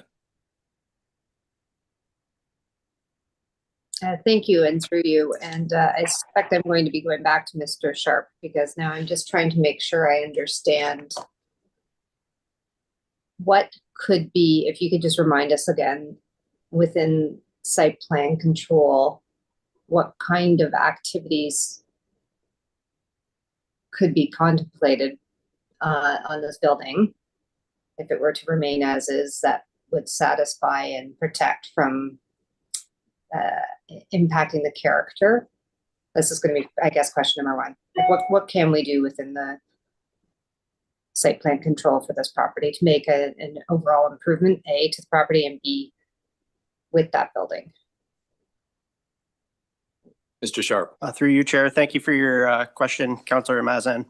I believe what you're referring to is my comments with respect to the previous minor variance application that was approved, and there was a development agreement that was recommended a condition of that variance wherein the owner would agree not to use the building as a dwelling. In this case, we can't impose a similar type condition. The only really way to do that would be through the site plan control process. That has been done on occasion, but only where it's been agreed to by the owner. Typically, in a committee of adjustment setting is most often where I've seen it done. And the chair would ask the applicant a specific question with respect to whether they would agree to such a provision. And if they did, then essentially, we could include it, and it would essentially be a contractual obligation between the township and the property owner with respect to the use of that building. It just, I guess, it allows a little bit more teeth in terms of our ability to enforce the restriction. So again, that is something that could be considered in this particular instance. Normally, site plan control under Section 41 of the Planning Act, it can only deal with specific matters such as, revegetation of a property, drainage, stormwater management, really site planning specifics can be addressed through that process. Thank you. It's just a quick supplemental, and yes, go ahead. I'm trying to quickly go back through this report to see is site plan control just automatically triggered in this particular situation? Through you, Chair, and thank you, Councillor Mazan, for following up. Yes, it is. It's automatic. So If the application were approved, the development of a new dwelling on the property would automatically trigger that process. thank you. And a quick supplemental, Chair. Yes, of course. So in this case, just, I'm trying to make sure this is just a bit different procedurally as you're, well, in my mind it is. If we were to add a recommendation on site plan control within this recommendation to include is it the use of that building? That is something that could be contemplated. I just want clarification. Mr. Sharp? Thank you, Chair, and through you. It could be contemplated. However, I've noted that, it could be contemplated within the context of whether the applicant would be in agreement with such a provision. And essentially, in this case, since site plan control is automatic, all that would be required, I believe, would be for this consideration to be noted in the minutes. Certainly staff would note it. And if the application were to be approved in whole, at the time that they go to construct the dwelling, they'd need to apply for site plan approval. And it would be flagged at that time that this additional consideration would be required. Thank you. Thank you. Committee, do we have any other questions? Otherwise, I'll read the resolution so that we can discuss it fully. Mr. Allen. Thank you. I just want to make sure there's no confusion that my client would be happy to enter into a site plan agreement that includes the use of the sleeping cabin. Thank you very much. All right.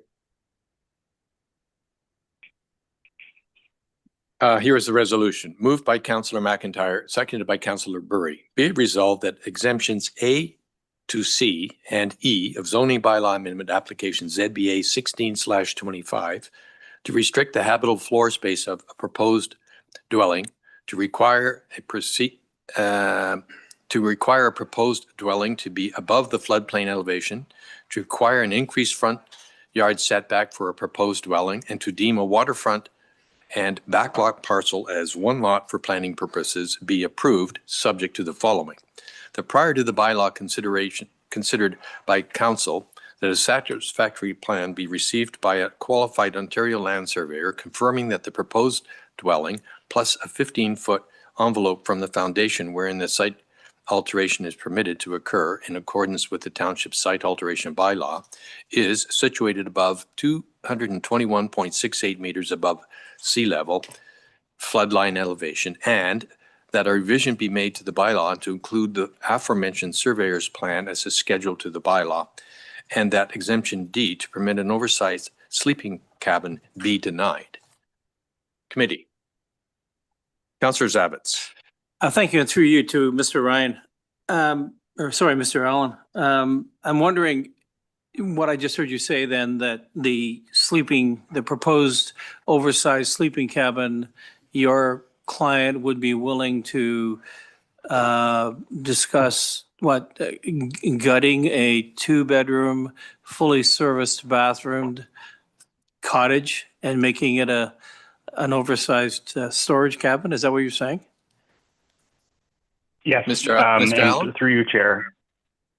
Yes, through you, Chair. The existing building only has 2 bedrooms, and more bedrooms are desired, and they don't want to expand that existing building just because of its limitations and layout. So a new cottage is proposed, and then the existing will be converted. The kitchen will be removed. An inspection will be completed by the building department to ensure that occurs. And the zoning bylaw will also specifically not permit the use of that building as a dwelling. Councillor Zavitz, did that answer your question? I think you're okay. Thank you very much.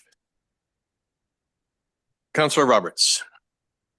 Thank you, Chair. In the report, it mentions and shows photographs of little or no natural buffer on the front of the property fronting the Moon River. I submit that that committee consider that significant that within the site plan control that there would be significant revegetation of that property, including the removal, which is both on the photograph on page 151, the boat launch that is there. it's a hard surface and everything just would flow. It currently does probably flow right in. So that's my request. Mr. Allen, as I recall, you suggested that your client was willing to put vegetations along the shoreline. Am I correct on that? Absolutely. Absolutely, you are correct. He's willing to undertake significant restoration of that shoreline to bring it up to a state that is acceptable to the township. And staff, you can make that part of the, is it the site alteration agreement that you'll have? Yeah, I think we've noted that commitment from the applicant and committee's concerns, and we're happy to implement that Right. through site plan control. Mr. Allen, what would you feel about the, is it a dock pull-up dock? The boat launch. When I was on the property, I didn't notice it. It became a much more apparent. I think there's some tire tracks in the photos in the report. If that has to be removed to accomplish this application, then so be it. Councillor Mazin. We're happy to undertake it. We're happy to undertake as many plantings as possible. Thank you. Councillor Mazin. Thank you, and through you, just a question and then a comment. I think I've heard a couple times that the sleeping cabin that is being discussed, the only consideration or reason for denial is it's oversized, but as a use, a sleeping cabin is allowed, correct? Ms. Walker? That is correct. So at debate is whether or not we would permit an extra 110 square feet of already constructed building, but with that would be the change of use and the removal of the kitchen, and that could be controlled through site control, is what I'm understanding, site plan control. Ms. Walker? That's correct. So what's up for debate is the additional 110 square feet of the sleeping cabin. Either way, if this was approved as proposed or as a 650 square foot sleeping cabin, they would have to submit a change of use permit through the building department. And as part of that, they'd have to remove the kitchen and a final inspection would be done. Okay, thank you. I think if I could make my comment then that, understanding how the building happens, I would understand this applicant's desire to keep that building intact. And if we could find a way to improve the property from an environmental standpoint through all the plantings and from an aesthetic, that's personally where I put my priority and ensure that the use is appropriate for this space. So I guess my only question or comment at this point would be perhaps changing the denial of exemption D, but having other restrictions in place to ensure that the use that's within it is appropriate for the zoning. Councillor Kent. Thank you. I guess my only observation would be is I see the direction that we're going, which is to shift the sleeping cabin or shift the existing dwelling to a sleeping cabin, remove the kitchen, and move forward with it on that basis. My issue is we're then falling into the trap of regulating use. And this becomes a bylaw issue down the road in that, and I just thought we were trying to move away from that. That's not the way we are successful in adherence to bylaws, by changing a use and then having to monitor it and hope that somebody complains if it's not being used that way. So I just put some skepticism and concern up with that process. And I think it's not optimally the way to be doing this if we could find another solution. Because I don't like regulating use, and I don't like having it become a bylaw problem, because those are the problems that we've had that we don't seem to be able to address on an ongoing basis. And I know that's the way the new bylaw is intended to be worked. Really maybe a comment for you, Chairman Rob. Well, let me ask if there's any more comments or discussion on this item before I give my thoughts. For sure. Sorry, Mr. Sharp, did you want to say something?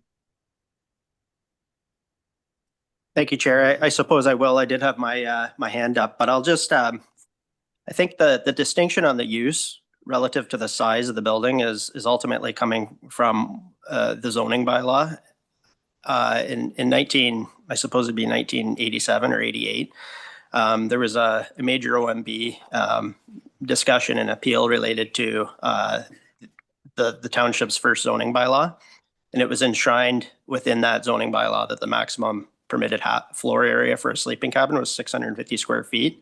And that was a size that was seen as appropriate for the overnight accommodation of people, not necessarily at the intensity of use that you would see with a dwelling. And a larger size was identified as being required for a dwelling.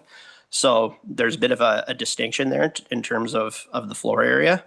But certainly, in terms of enforcement, if this application is approved, not unlike any zoning provision or requirement in the zoning bylaw, those provisions need to be enforced.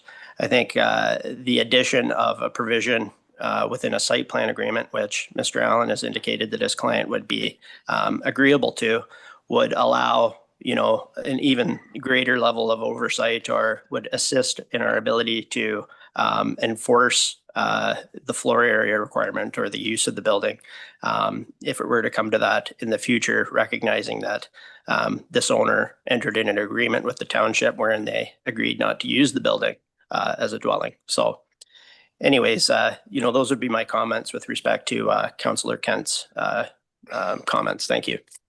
Councillor Savitz. Thank you, through you. I guess right back at you, Bryce.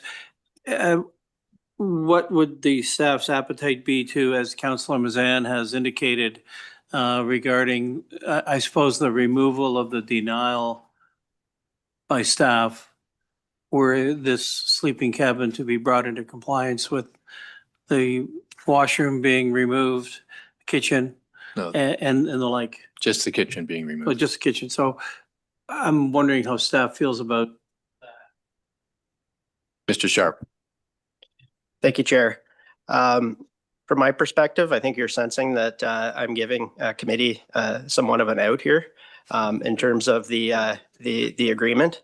I think the limitation on the floor area of the dwelling somewhat compensates for the increase in the floor area of the sleeping cabin, recognizing that the dwelling could otherwise be much larger.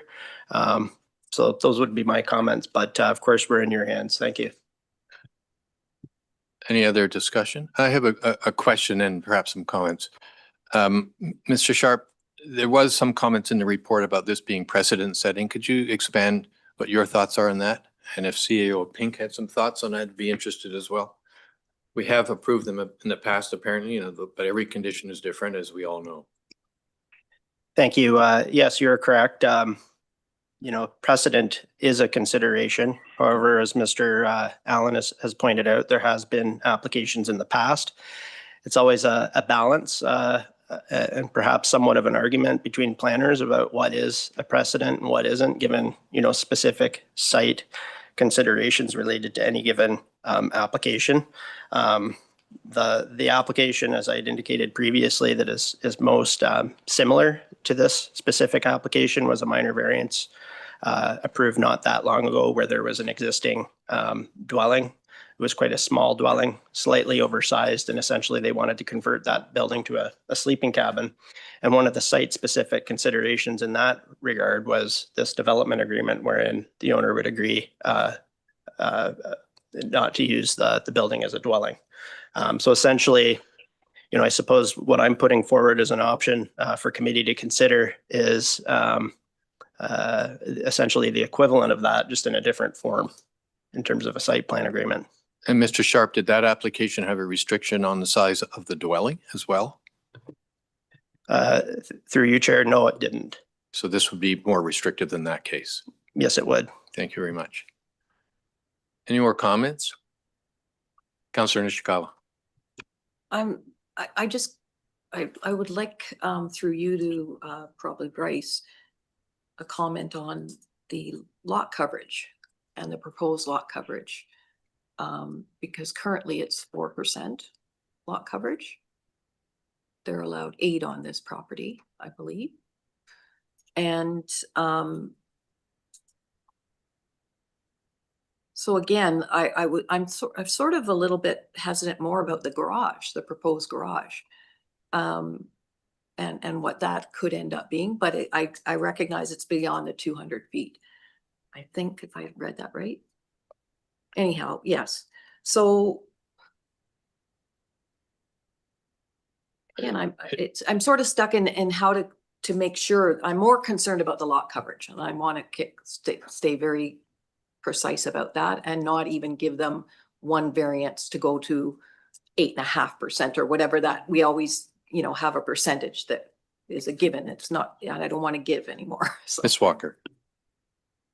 Thank you for the question. So you're correct. On the Moon River, you're permitted 8% lot coverage on the lot as a whole and within 200 feet of the water. The garage is set back more than 200 feet. All of the development on the waterfront side, so the waterfront parcel is within 200 feet. They won't be exceeding their lot coverage in either regard. When you consider the proposed within 200 feet, it will be 7.8%. On the lot as a whole, considering the waterfront parcel and backlot parcel, would be 5.7% lot coverage. So they are under, but they are very close with what is being proposed within 200 feet of the water. Councilor Nishikawa? I am comfortable with the application or the ask and the way that Bryce described moving forward. The 100 square feet doesn't deter me from this application, but the lot coverage was what I really want to emphasize, that they're below. Thank you. Ms. Walker, a question for you. So the restriction between on the dwelling size is not an overly burdensome one because they only had 0.2% of coverage left. Do you know how much square footage that is? I don't know off the top of my head how much that is, but I would note that the restriction on the dwelling size is the total habitable floor area. So that would include first and second story. The basement, if that is above a certain height, it would not encompass their lot coverage necessarily. So they're kind of two different metrics being used. Thank you very much. So all right. So it's not just 0.2. It's probably more. I understand. Any more comments? Of course, the fallback for the applicant here is to convert that to storage space, which of course, as we know in our township, creates an even more challenging enforcement issue. And that would be their only option because I think it's highly unlikely they're going to tear the building down. I like the fact that we have an extra agreement in there, and I like the fact that we have a restriction on expanding the dwelling, and I think we should approve it with the condition on the site plan inclusion having an agreement. And obviously, Mr. Allen has said we're going to get plantings. I think which will be an improvement. With regard to the boat launch, I think that to me just looks like the natural flow of the land. I'm not sure how you would close it down other than put a chain across it. But anyway, so that one I don't think is not an issue for me. Councilor Nishikawa? Sorry, we have had examples of people doing this before, creating boat launches, and staff have made them put big boulders in front. But I mostly wanted to say that I may have spoken, I am actually in favor of the bunkie remaining, or the house becoming a bunkie. I don't see, I assume that these people one day will want a bunkie and that they will strip the land again for 700 or for 650 square feet. I think what's existing is, and knowing that honestly, it's not preferable to have your bunkie in front of the main cottage. So, but I don't have a problem with it actually being, right. I don't have to, doesn't have to be storage to me, except that the comfort of staff. Well, we're All gonna right. need to amend it. I'd like a minute to confirm. Committee, I think is generally agreed that we will allow the dwelling to be converted to a sleeping cabin as is, which of course requires the removal of the kitchen, and that we will have plantings and we will have terms in, am I saying it correctly, that they will have terms in the site plan agreement? All right, so let's take a 5-minute break. or as long as it takes for staff to revise the resolution.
All right, committee. Oh.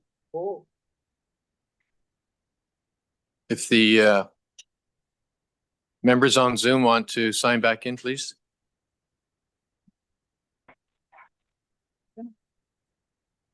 You.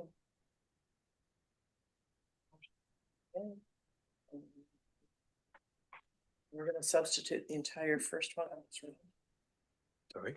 We are going to substitute from this Okay. and put exemption D. So I read this and then And then you, yeah, approve the main motion and substitute that. right. Mm. All right, committee, we have a revised bylaw that will substitute the previous one. So I'll read this. We can have debate and approve it or vote on it. And then we can just agree that this replaces the initial one. Moved by Councillor McIntyre, seconded by Councillor Ruri. Be it resolved that the resolution be submitted with the following, that exemptions A to E of zoning bylaw amendment application ZBA 1625 be restricted to restrict the habitable floor area of a proposed dwelling, to require a proposed dwelling to be above floor line elevation, to require an increased front yard setback for a proposed dwelling, to permit an oversized sleeping cabin, and to deem a waterfront and backlot parcel as one lot for planning purposes be approved subject to the following. Prior to the bylaw being considered by council, that a satisfactory plan be received by a qualified land surveyor confirming that the proposed dwelling plus a 15-foot envelope from the foundation therein wherein site alteration is permitted to occur in accordance with the township site alteration bylaw is situated above the 221.68 meters above sea level floodline elevation, and that a revision be made to the bylaw to include aforementioned surveyor's plans as a schedule to the bylaw. And the conditions for planting and the agreement on use of the cabin, sleeping cabin, will be in the site plan agreement, and that's staff's responsibility, correct? That's correct. We've heard what committee would like implemented through the site plan control process and have made a note of that. Very well. Committee, do we have any further discussion on it? Councillor Nishikawa. Thank you. Just a quick question. I just wanted confirmation that the drawings that we have in the package, we're not approving. I'm just looking at the garage and thinking that there's accommodation up above the garage. And so I want to make sure that essentially they won't be allowed to do it if we approve everything, but I wanted to make sure that we are not approving it by approving these drawings. Ms. Walker. We would be approving the ability to have a garage on the back lot. It could only have storage above it. It would not be permitted to have any habitable floor area. I don't know if that answers your question. Councillor Nishikawa. Thank you. And I'm just, I don't know if it could be noted on file, but I am concerned about that. Thank you. Any other comments? Going once, twice, three times. All those in favor? That's carried. Now vote to approve that the approved is the replacement from the original. All those in favor? Carried. Thank you. Thank you very much, committee. I will work on my Zoom microphone and avoid this embarrassing issue next time. Have a great day. All right. Thank you. All right. What is next on the agenda here? Item number 10A. We've got 1 hour to finish this. Report from the planning manager, comprehensive zoning bylaw update report. And I know we have Mr. McDonald will be joining us as well. Welcome, Bryce. Thank you, Chair Bosomworth, and good morning. Sorry, we only have 40 minutes to finish. Good morning, members of committee. I prepared a detailed report that presents the final background review and directions report for the comprehensive zoning bylaw update. The final report is the deliverable of phase 2 of the current work plan, being the technical review and issues identification phase. The final report considers comments received leading up to, during, and after the April 29th, 2025 special planning committee meeting, during which a draft of the final report was presented to committee. Nick McDonald of Meridian Planning Consultants, and who is the author of the final report, is in attendance today and can speak to his report in more detail. Public consultation is the next step in the project. My report evaluates options about how to proceed procedurally with the project, owing to timing and appeals to the township's new official plan. The question of how to proceed needs to be addressed before embarking on the public consultation phase. The timing of a hearing on the new official plan is not known at this time, and it is possible that such a hearing would not occur until 2026, when the current work plan would see the project nearing its completion. Staff have put forward 3 options about how to proceed and have recommended to Planning Committee option number 2.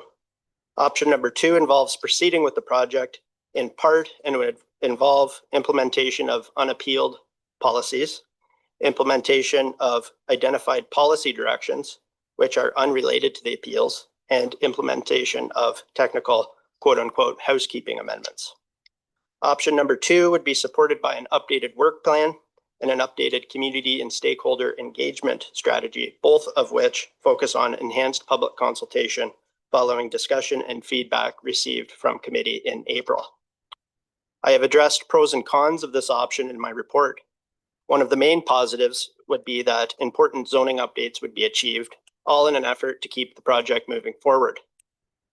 Other positives would be the potential to reduce some of the complexity of the current planning environment, the potential to improve the overall final product through enhanced public consultation, and the potential to reinstitute the project as a whole if the appeals are settled during the process of moving forward.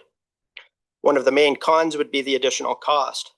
The updated work plan, together with its enhanced public consultation, would necessitate a modified budget just shy of the amount that had been earmarked in the 2024 capital budget for the entire project.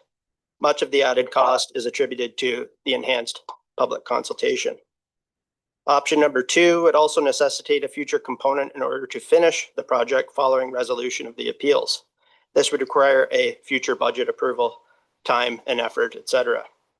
Option number 2 could also conflict with the timing of the November 2026 municipal election. However, at this juncture, this is a possibility with any option. Staff have balanced option number 2 against option number 1, which is essentially do nothing, and option number 3, which is essentially the status quo modified to the extent that it would only address items unrelated to the appealed official plan. Option number 3 may necessitate budgetary and/or work program adjustments in its own right. And with that, I will turn it back to you, Mr. Chair. I would be happy to answer any questions from committee. Thank you. Committee, let's try and keep it as brief as possible, but let me open it up to you if any questions from Mr. Sharp at this moment. Mayor Kelly. Thank you, and through you. Excellent report. My question is there not an option, or how did you dismiss an option which would say we just move forward with the working group evaluating the entirety of the official plan and all of its policies, regardless of whether they're under appeal or not, on the theory that at some point in time, those appeals either disappear or come to a conclusion, and at that time, work that we've done, which may be limited to only a few or maybe none at all, work that we've done on some policies that are under appeal, we have to go back and sort of revisit and revise. If I understand correctly, the decision of an appeal on to the OLT on some of these policies will likely result not just in a dismissal, but in some constructive identification of what would work. In other words, if 100 meter setback is not right, maybe 50 is, other way around. Maybe 100 is. It's very prescriptive, and we wouldn't even need to have to go back and reinvent the wheel. We'd be directed by the OLT. And in the meantime, we've solved the problem that I think Mr. Forshaw identified of having to toggle between two sets of official plan. We narrowed it down to just the one, subject to whatever ultimately comes of all of the appeals. Mr. Sharp. Through you, and thank you, Mayor, for your question. I commend you for attempting to think outside the box here. I think with respect to the consideration of dealing with unappealed considerations, we have certainty at this point with respect to those considerations. And hence, Ms. Huff and I have a certain level of confidence in recommending that we can proceed with option number 2 and deal with those unappealed considerations. I think to go down a road of continuing on with the project as a whole in spite of the appeals, it's not something that I would recommend, because I think there's too much uncertainty related to the appealed policies. And it could, at the end of the day, result in a whole lot of additional work, additional money, public consultation, and so on and so forth. I just don't think it's something I could recommend. Thank you. Any other questions? Mr. Sharp, could you give us some examples? And I might suggest one, which is I believe the grandfathering one is under challenge. And as an example where if Mayor Kelly's suggestion, that could go, yes, the proposed OP is fine, or no, it's not. And we have to stick with the existing rule, or, how can you see that folding out as an example? And if you had another one, that would be helpful. Okay, through you, Chair, just for argument's sake, let's say that an outcome of the zoning review, if we were to proceed in the way that the mayor is suggesting, was that the front yard setback requirement is required to be 66 feet.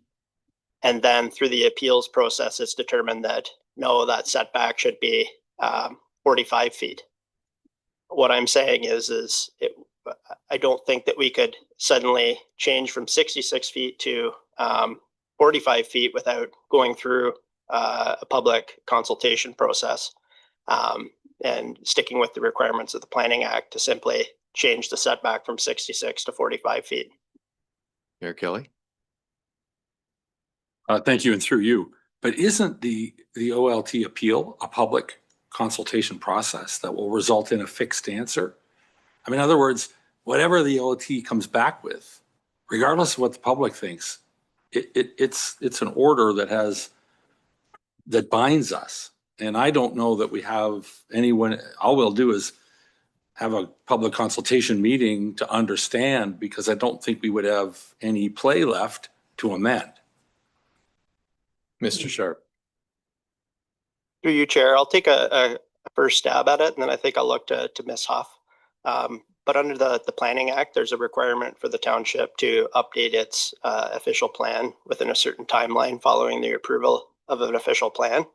And I think we may be muddying the waters here with respect to what would be undertaken following the appeals process if we were to proceed in the manner that the mayor's suggesting. I think, in my mind at least, the Planning Act is very clear about what the process is for updating a comprehensive zoning bylaw. It involves at least one public open house and at least one public meeting. And just thinking off the top of my head here, of course, I haven't looked or received any of their opinions on this, but I don't think that the OLT could suddenly just make a decision and update the zoning bylaw without any considerations related to those statutory requirements in the Planning Act. Thank you. Ms. Huff. Thank you, Chair, and appreciate the manager of planning's comments there, and only maybe to add and flesh out a little bit on two counts. And I'll shortly ask our consultant, who likely has quite a bit of experience in this regard, to comment as well. But I would also say that a lot of the policies that are subject to an appeal in the official plan are maybe not as prescriptive as the example. And so it provides some general direction. And that general direction is what we would be consulting the public on as part of this process.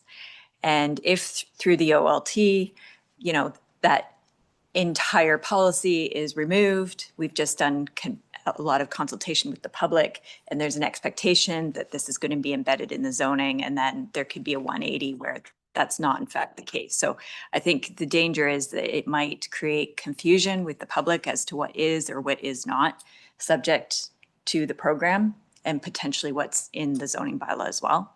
So I just wanted to make that point as well. But at this time, perhaps our consultant could pop on as well and provide some comments on that question.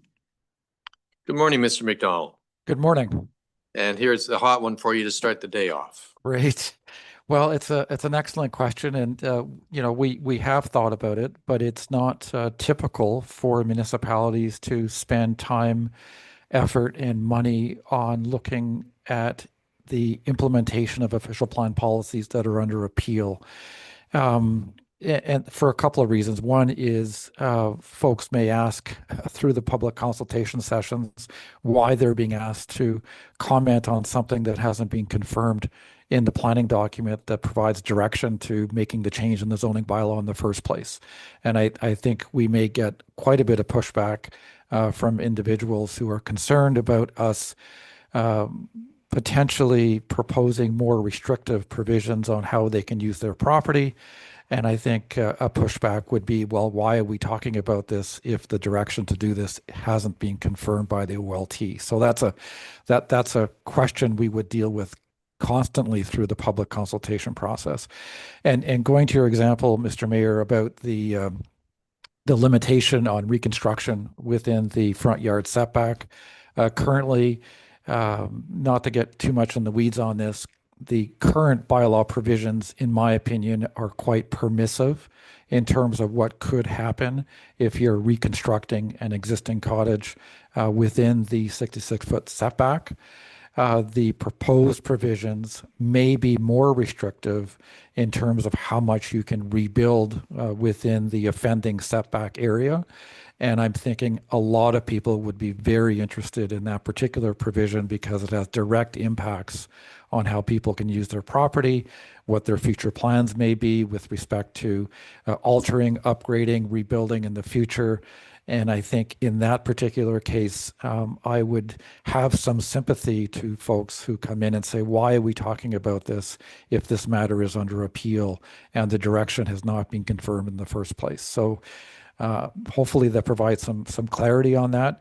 Of course, there's nothing that says we can't look at the appeal policies and think about implementation options. I'm just not sure it would be a great idea to go out to the public and talk about those implementation options, particularly if those implementation options propose or purport to further restrict the use of properties in the township. Thank you for that. Any further questions, Mayor Kelly? Very well. I'd like to keep this short. Councillor Roberts? Thank you. I won't comment.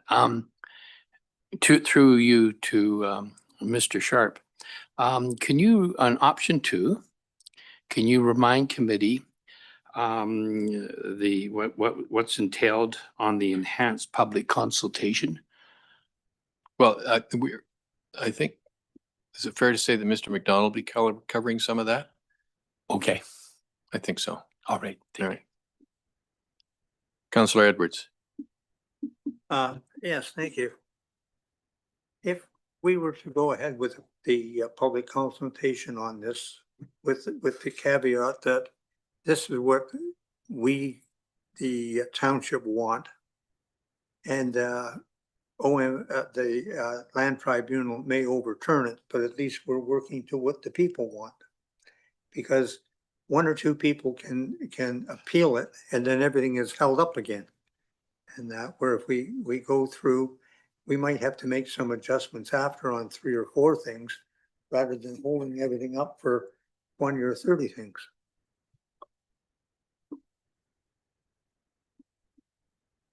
All right. Mr. Sharp. Thank you, through you, Chair. As we know, the official plan has gone through a public process, and components of the new official plan have been appealed, as we know. Currently, there's been no public process related to the comprehensive zoning bylaw update. So I'm hesitant to say what the public wants until we hear from the public with respect to the zoning update. I don't know if Mr. Pink, I see his hand is being raised. He may want to comment. CEO Pink. Thank you. I just thought, I know there was a few questions about examples, and we keep sort of focusing on perhaps an easy one. I think to the mayor's question and Councillor Edwards, I think as we indicated, I think anything can be done, but I think Mr. McDonald and Mr. Sharp and Ms. Huff have all given, I think, excellent reasons why that poses challenges. But just to put it in a little perspective, again, a setback, changing a number, that might be one thing. But for example, I believe what's been appealed is recreational carrying capacity, RCC, lake plans for entire lakes. So if you can envision the difficulty or the risk, the duplication to go through an entire public engagement process to implement recreational carrying capacity on a number of lakes, that institutes rezoning those lakes potentially, a number of exemptions, and getting input on how that's going to look, to then potentially learn later that the OLT may say perhaps it's not a prohibition, but a guidance or done away altogether. So you may have met your statutory obligation in having one open house or public meeting, but I think staff would strongly recommend that you circle back to the community if the input from the OLT is to undo those policies. So again, a setback going from 66 feet to another number that might be easier to handle, but there are policies that are being appealed that are a whole policy set, pretty comprehensive changes to our zoning bylaw. And I think you run some risk in a duplication of effort and resources. And I certainly echo Mr. McDonald's comments that I think we will hear that question constantly through the process. Why are we talking about something that could change? But again, at the end of the day, I think it's possible, but I just thought those other examples might put it into a little perspective. Mr. Mayor Kelly? Oh, I'm sorry. You're right. Councillor Mazan first and then Mayor Kelly.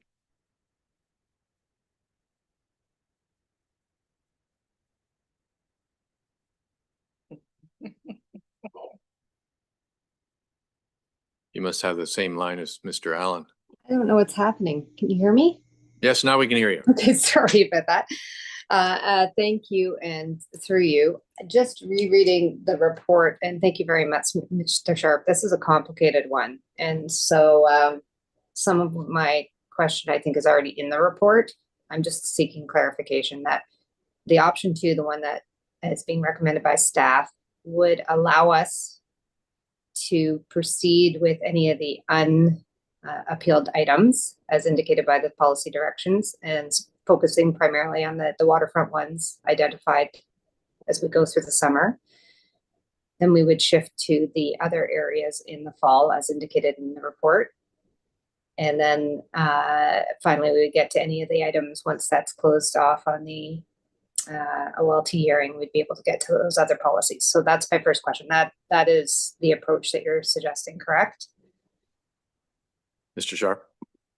Through you, Chair. Essentially, we would be proceeding with a bifurcated public consultation component as you described.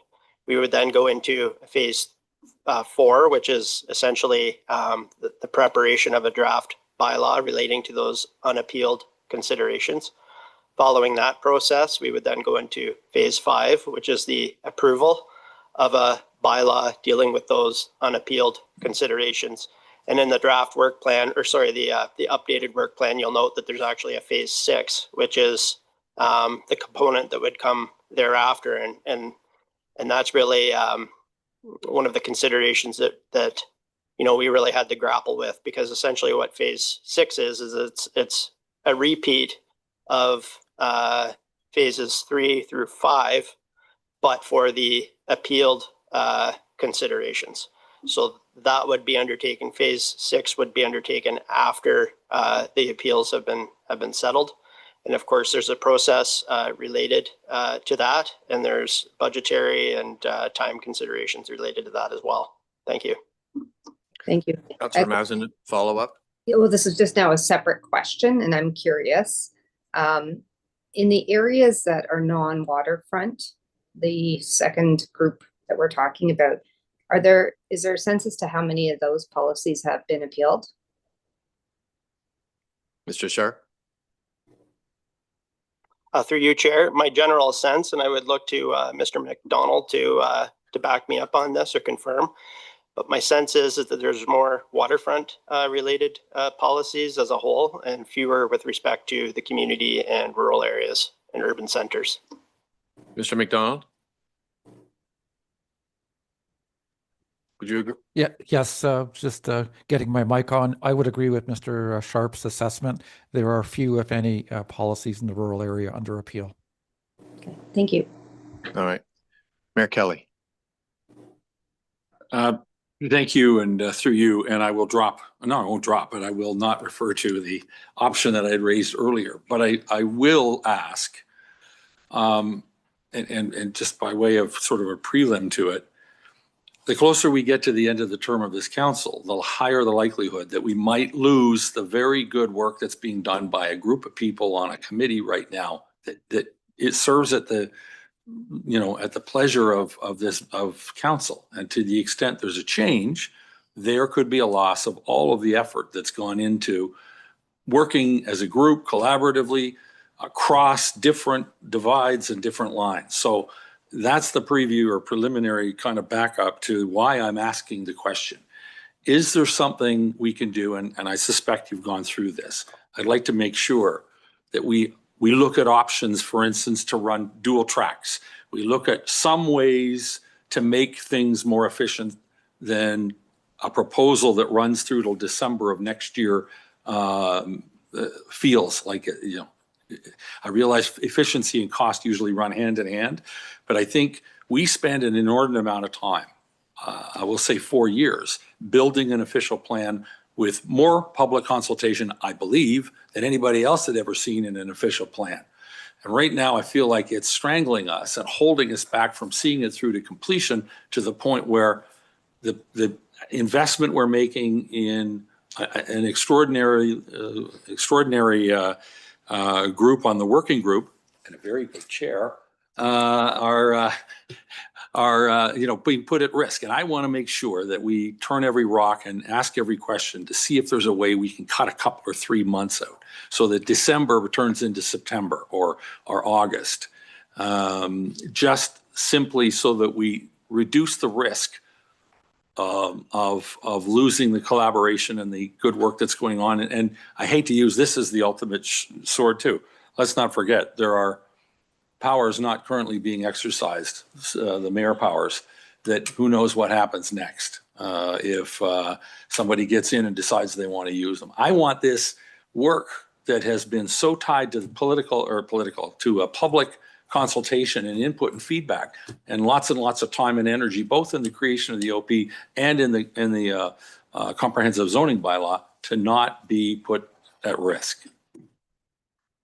Mr. Sharp, if I could just ask a question. So we are having a discussion about the proposed, 3A, 3B, and 4 new plan versus the previous plan.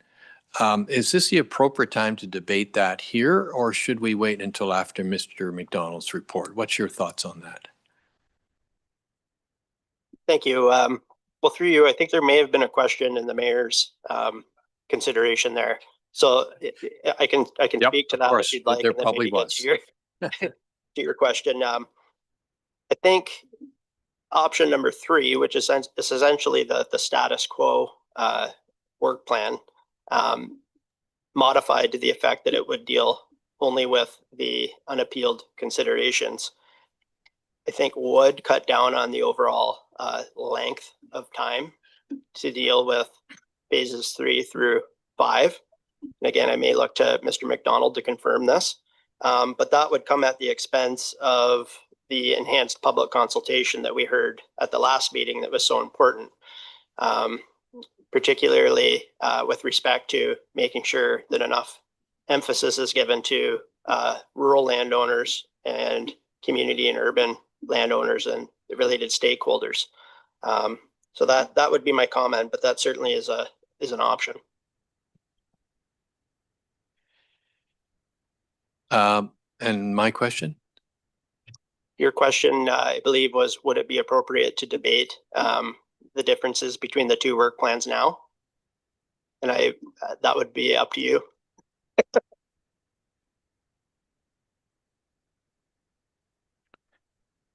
I was wondering if I could add something into this Mr. McDonald, please go ahead. Yep. Thank you.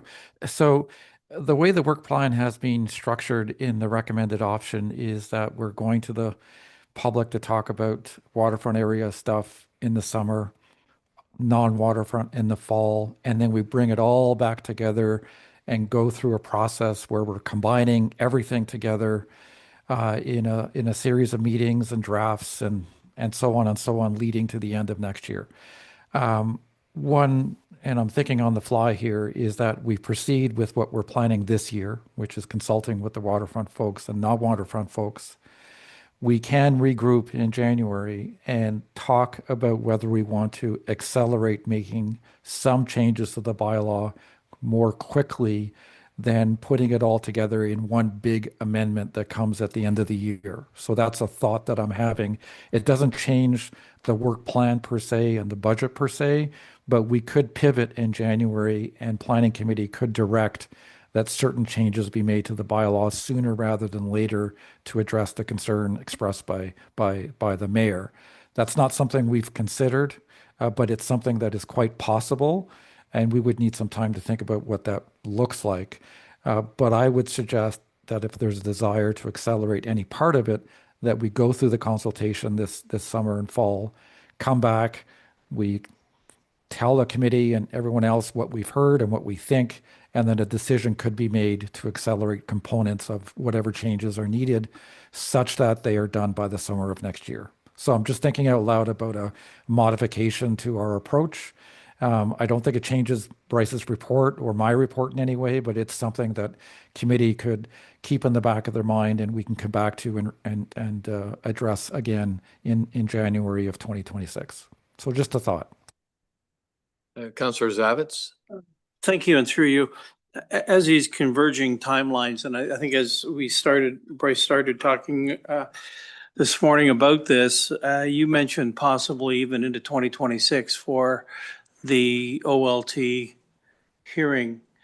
I'm wondering, as 2026 is an election year, and at what point in time, and to Nick's words, in terms of by end of year, when this council becomes a lame duck council, whether maybe that's a clerk thing, but is this all sort of coming together and we're a year away, but it may take a year to understand better? Is that something we should be applying to our logic here as well? Because that's got to be a concern that, it was the last council that brought the OP and finally blessed it just before it completed its mission. Now here's the new council, which is now, in its third of 4 years. And does that mean that if OLT doesn't happen till, I don't know, April, March, April, and then the decisions are such that, can this council even have input to those decisions if we're in a lame duck scenario? Now, is that a clerk question, or is that because doesn't that factor into how we're going to run the corporation for the next year on this weighty discussion? CEO Pink, let me put that to you. Thank you. Certainly, Clerk Halls can correct me if I'm wrong, but my understanding, under lame duck provisions, you're not able to make certain budgetary decisions and administrative type decisions. Nothing prevents council from making planning decisions right until the election. Although I think we all recognize that at some point during an election cycle, that likely large projects as this may take a pause. And I think we would just weigh that day to day when we reach that point. But I would say, I think the timing of the election was factored into Mr. McDonald's, Mr. Sharp's analysis when providing these recommendations. We are cognizant of the cycle and the dates, and it will become a factor at some point. But you're not technically bound, prohibited from making planning decisions right up until the election. Mr. Sharp, did you have any comments? Any other questions or discussions at this point? Councillor Barry. Thank you, and through you, just maybe a comment to Mr. McDonald that the mayor is not alone in his views. My frustration level is more than anything I've ever encountered in my career. To me, Finnish is more than just a nationality. As an entrepreneur, I spend most of my time trying to figure out how to get things done quickly and efficiently. And I'm hoping that we can rely on staff and a great staff and good consultants to help us through this process, recognizing that there are people out there that would like to see nothing better than us do nothing. And I don't believe that that's an option. Right. I have a question, I guess, for Mr. Sharp, but it has an implied comment. As the mayor said, we spent all of last term, or a previous council spent all of last term discussing the OP, and there were endless meetings. And I think the vast majority of the discussions of those meetings were around waterfront property. And I believe that we know the issues of waterfront property. And I'm suggesting or wondering what your thoughts would be about not having an enhanced process for the waterfront discussion. Because my belief is we're not going to learn a lot of new things we already know. It's been discussed infinitely. And if we shorten that down to something close to the statutory requirement, the idea of splitting waterfront from the other, from urban and community, I think was a good idea. And it didn't enter the discussion until the last special planning meeting that we had and was raised by Councillor Mazin. And I watched it yesterday, we rewatched it, and I think there was sort of general support for that. But they could also be fairly short because, as Mr. McDonald points out, there's certainly not very many appealed, but I also believe there's quite a bit of change that takes place in those communities. So there's reason to extend the option for comment. And I was just wondering, how much could we shave off the option 2 if we kind of went to an option 3 for the waterfront? Through you, Chair. Thank you for your question. I think part of the enhanced public consultation program that was put forward as part of the updated work plan, as I had mentioned, was based on the comments that we had received and the feedback we had received at the last meeting. I think there is somewhat of a perception that sometimes the waterfront considerations can overshadow rural and urban and community considerations. I think something that has come into focus for staff and Mr. McDonald is that there's quite a bit to unpack in the rural and the community areas in particular. To some extent, the urban areas with respect to streamlining housing, but specifically in the community areas with respect to new designations and how to deal with those new designations with respect to zoning and so on and so forth. So I think, it makes sense what we've put forward in front of you in terms of the bifurcated work plan. I am cognizant that if we were to proceed in the manner that you're suggesting, I'm cognizant of the importance of having a balanced approach for all stakeholders involved in the process. And I would say that if you're looking to cut down on the amount of public consultation, it wouldn't be just for one group, but not others, but for everyone involved. And essentially that would be option number 3, which is the status quo work plan modified to the extent that it would deal only with the unappealed considerations. That work plan involves less public consultation. All right, committee. Any more discussions on that point? It goes, Councillor Mazin. Thank you. And through you, sorry, I'm having a hard time with the buttons today. If I could just go back to, I think Mr. McDonald had this suggestion, and I'm trying to make sure I understood what possibly could be.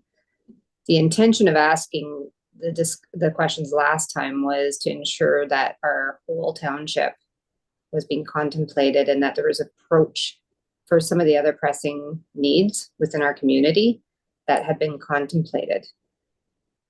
But I think I heard from you that there is this opportunity. I mean, there's distinct communities, right? So if the waterfront policies, the ones that are most appealed at this point, most contentious, but we've also done the most work on, are going to be taken out to the public this summer, I think I heard from you that those could be advanced.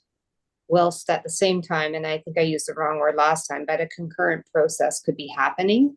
So we can start a process on what I'm hearing are unappealed policies primarily on the other areas of our township and ensure that there's a public consultation. Like my thought was that these are almost 2 distinct projects within one. Is that something that I'm hearing from you as well, Mr. McDonald? Is that is an approach that could happen without trying to delay the entire project? Mr. McDonald?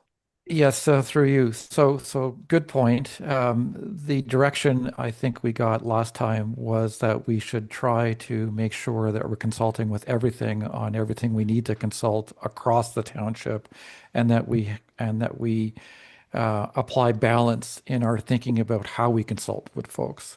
What I was suggesting a little earlier in response to comments made was that there is an opportunity at any time for us to be directed to come back to this committee with a more focused amendment that deals with specific issues that we've already talked about or are going to be talking about in the summer. So, for example, and again, I'm talking off the top of my head because I'm trying to figure out a way to respond to this committee's concerns about getting decisions made or making decisions before the end of this term of council.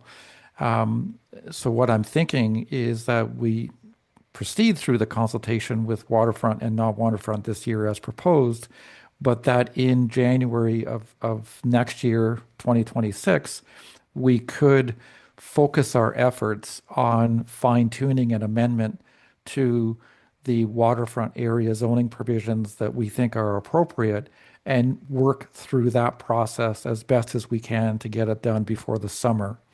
And in the background, we can work on other things as required, time permitting, and so on.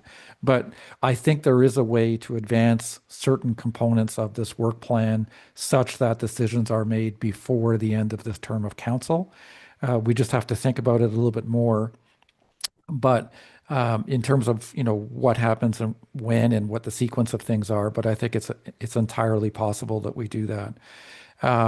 But I still think it's necessary to talk to everybody about what we're doing this year, waterfront and non-waterfront. And then we can focus our efforts, sharpen our pencils, and come back with an amendment that deals with the burning issues of concern to this committee much more quickly in 2026 than we're proposing. Hopefully that answers the question. I can't put any more specifics to that because I'd have to sit down and rethink a process, but I'm thinking it's entirely possible for us to do that. And whether it's in your resolution today or not, I don't think it really matters.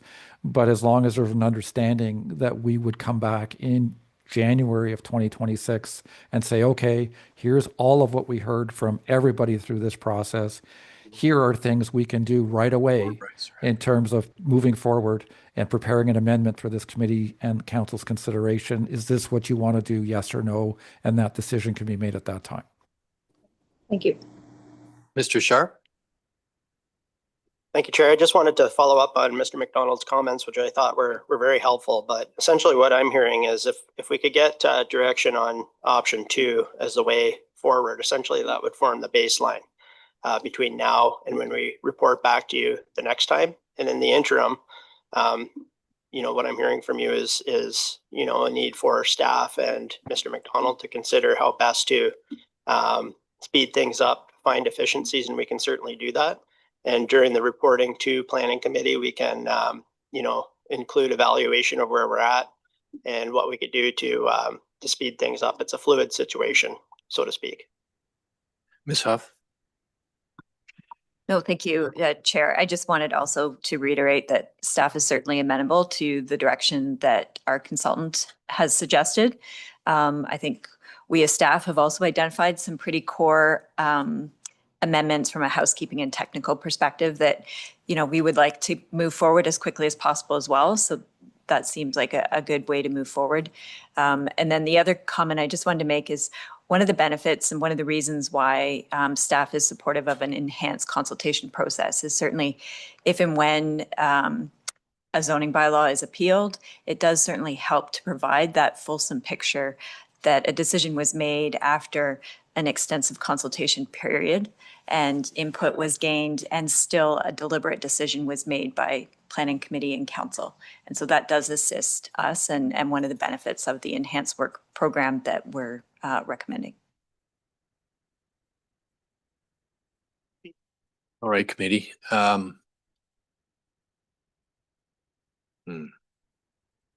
It is lunchtime. Mr. McDonald, how long would your presentation be? My presentation is not that long. All I'm going to do is basically go through the report very quickly. Much of what's in the report you've already seen. The only part that's new is a little bit more detail on exactly how we're proposing to consult with waterfront and non-waterfront area folks for the balance of this year. I don't think I would need more than 10 minutes. Well, if that's the case, then it is lunchtime. Why, I suggest then we not do that before lunch. We do that after lunch. And we stop now for 45 minutes, if that's all right with everybody, for lunch, and be back at 1:45. And we can hear Mr. McDonald's presentation, and we can get on with some further debate about on this resolution. Is everybody all right with that? Good. We'll be back at 1:45.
Are we online yet?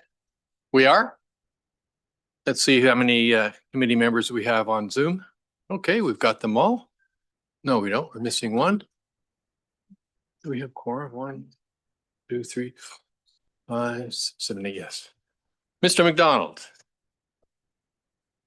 I think we're ready for your report.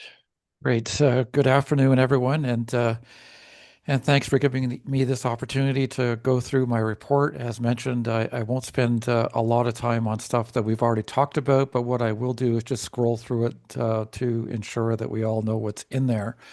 So the report's dated June 2nd of this year.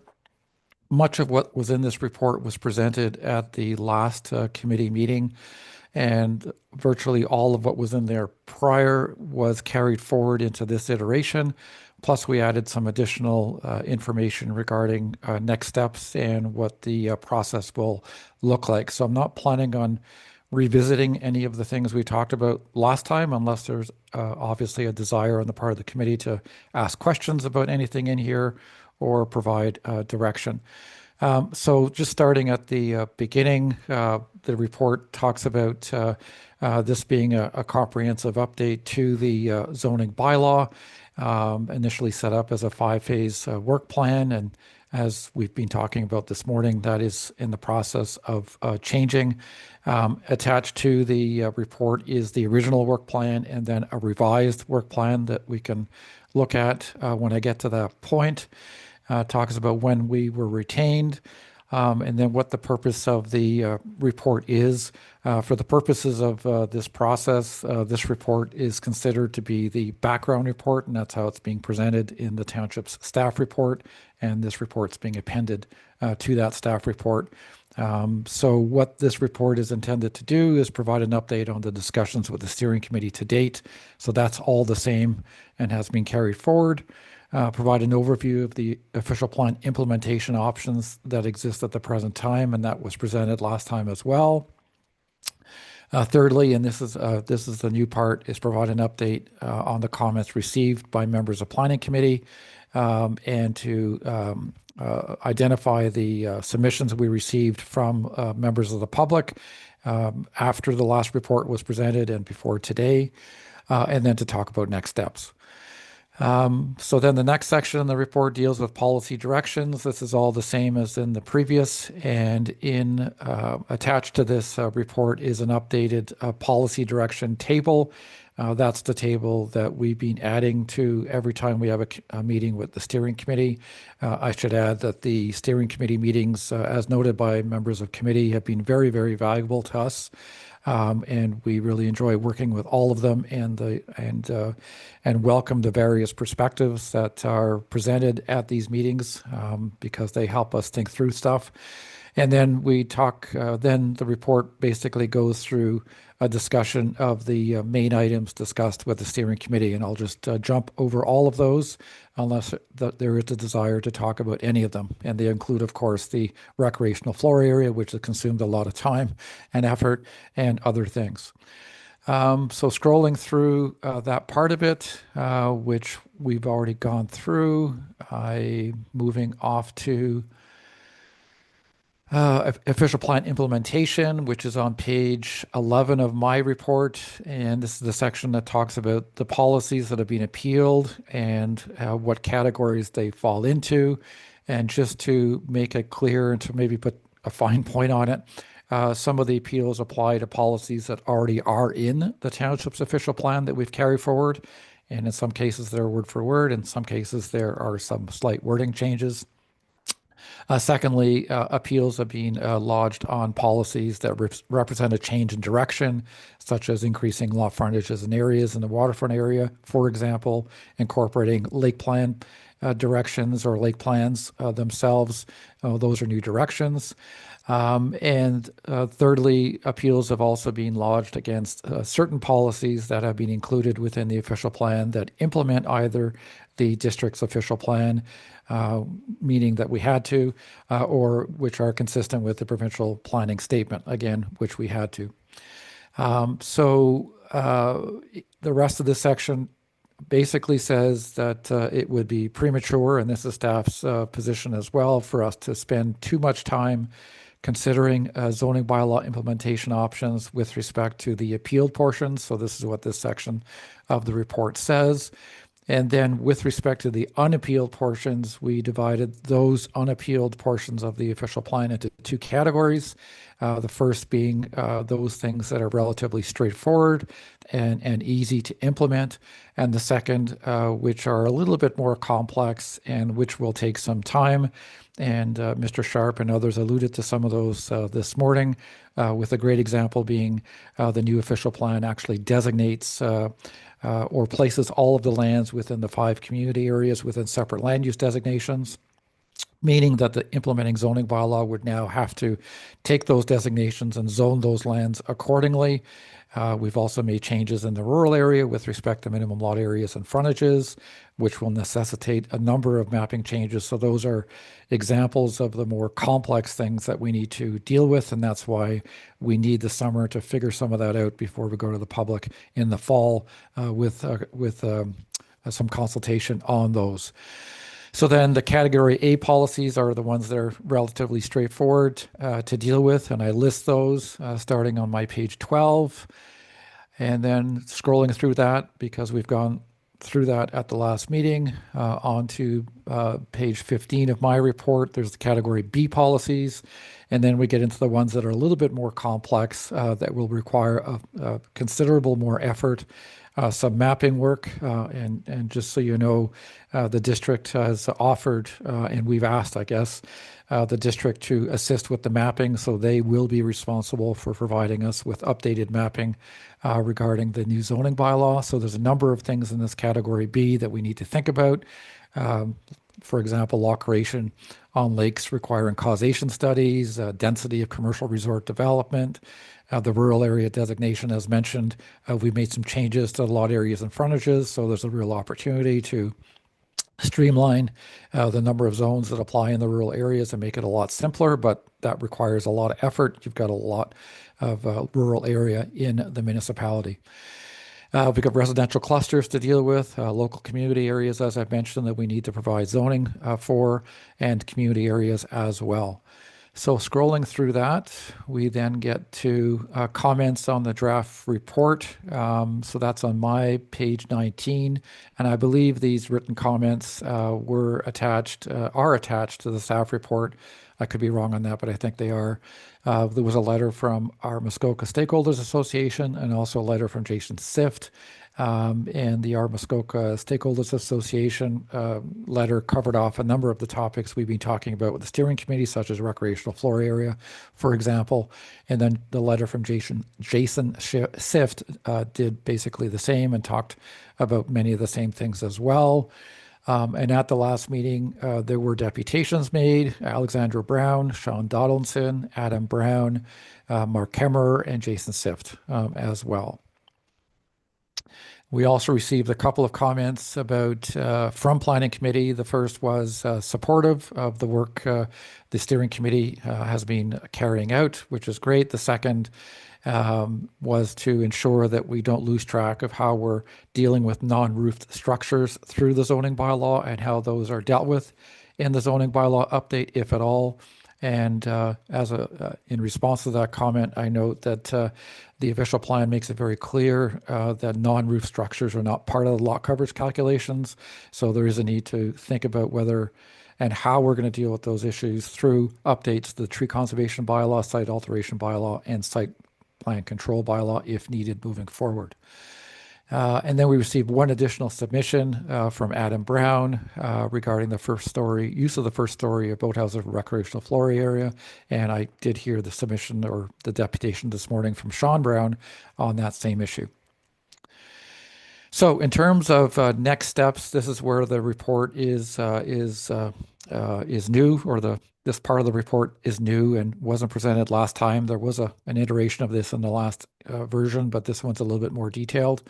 So the next steps part talks about what the next steps are.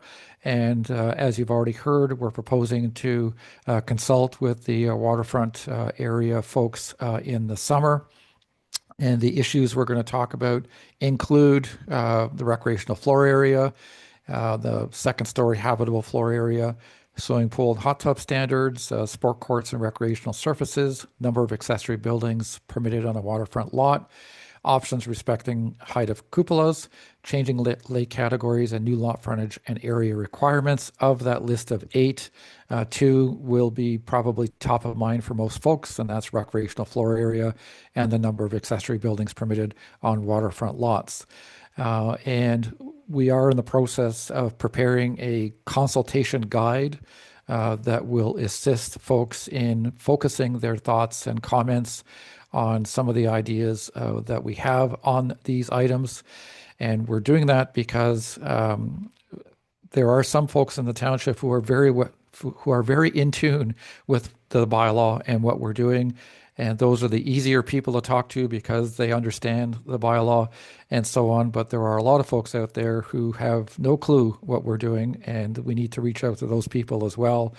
So what we're doing is trying to take bits of information from all of the documents that have been prepared, put it in a smaller, more concise document and say, here's what we're talking about. We'd like your comments on this. And that's something that is in process. So in terms of how we're proposing to consult with the public, there are 2 methods proposed. One is through interviews. We have Donna Hind of the Planning Partnership on our team. She will be responsible for carrying out these interviews, which would be anywhere between 10 and 15 minutes long. She also did the same thing when the township retained her to prepare the community improvement plan for Bala and Port Carling, and it was very successful. Donna has done this hundreds of times across the province over her many-decade career. So the idea is that we would be putting information on the Engage Muskoka Lakes page indicating that we're moving into the next phase of the work plan, and that if there is a desire to speak directly to the project team and provide direct comments on any aspect of what we are doing, the opportunity is available. And there is a whole process of registering and then being available to talk to Donna.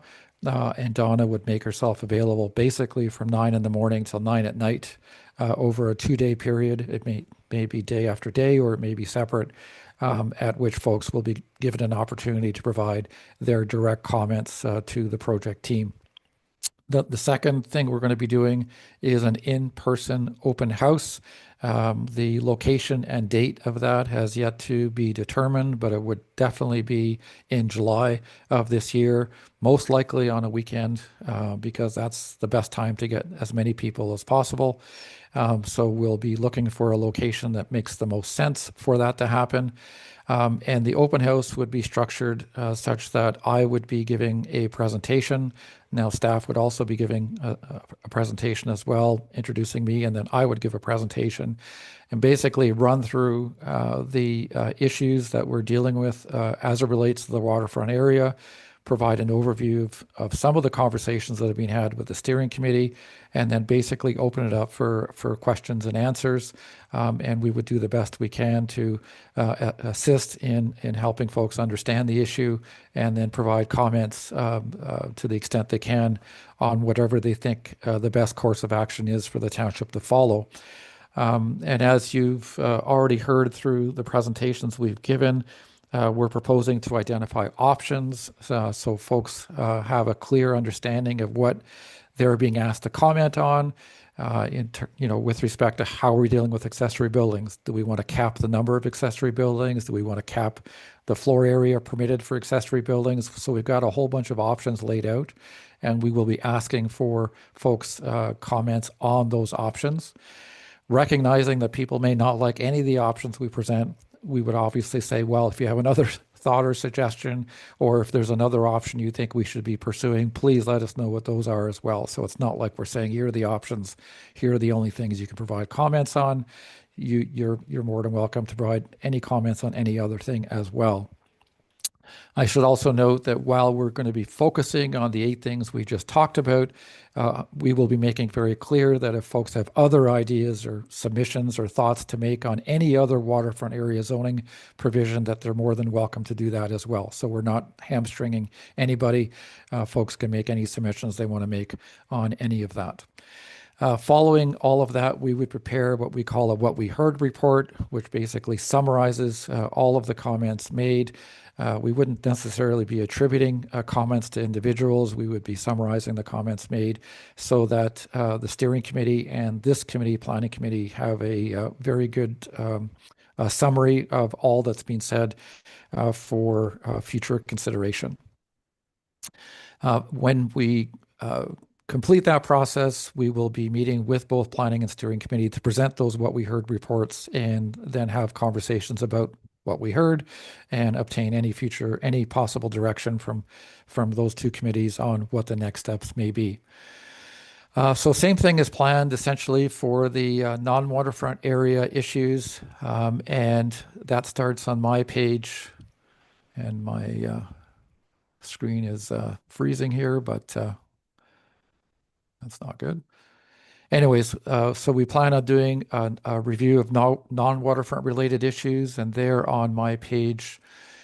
I can't remember the page number here, 2122. So it's density and use permissions in commercial resorts, parking in core commercial areas, changing zone standards to support affordable housing, potential zoning standards for additional dwelling units. Those are the secondary dwellings that are permitted as of right within your urban centers, and they are also permitted through the rural area, not waterfront. Changing rural zone categories and minimum lot frontages, zoning of residential clusters, zoning of local community areas, zoning to implement the new local agricultural area designation, and zoning within community areas. That's a duplication. So for those sessions, we will be working over the summer, particularly on the mapping that applies in these areas, and we'll be presenting essentially what the official plan designations are, what the existing zoning is, so that people have a clear understanding about what may change in the zoning bylaw, particularly on the maps, as it relates to the zoning in non-waterfront areas moving forward. We're also planning on doing 4 full days for interviews to talk to folks about all of these issues, probably October-ish, November-ish, or maybe late September. And then we would be doing two in-person open houses on separate days, again, at which we would be giving a fulsome presentation, followed by Q&A.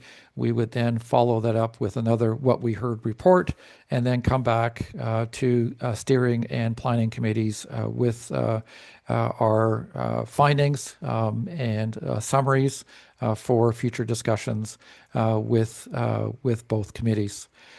So that takes us to the end of 2026. And in terms of what would happen in 2026, the plan was, before we had the conversation we had this morning about potentially accelerating portions of the work plan, the plan was to bring both streams together and essentially go through your traditional zoning bylaw update process, which involves preparing multiple drafts that are internal. We have all kinds of conversations with staff and other departments to make sure we're going down the right road. And by the time we think we've got a draft that's ready for public consumption, we then present that to the steering and planning committees and say, here it is. What do you guys think? Changes might be required. And once that happens, another draft comes out. And then we go through a public process involving open houses and ultimately a public meeting. And the time it will take to go through that process and have all those meetings would take us to the end of 2026, just because there is a need to make sure we meet at key points in the process with steering committee and planning committee. These things take time to organize, and then respond to all of the many comments I'm sure we're going to be receiving from residents in the township. I have to say the residents in this township are very well informed, and we're looking forward to getting many, many, many submissions on whatever we're going to be doing over the next little while, and all have to be assessed, addressed, and considered moving forward, and that all takes time.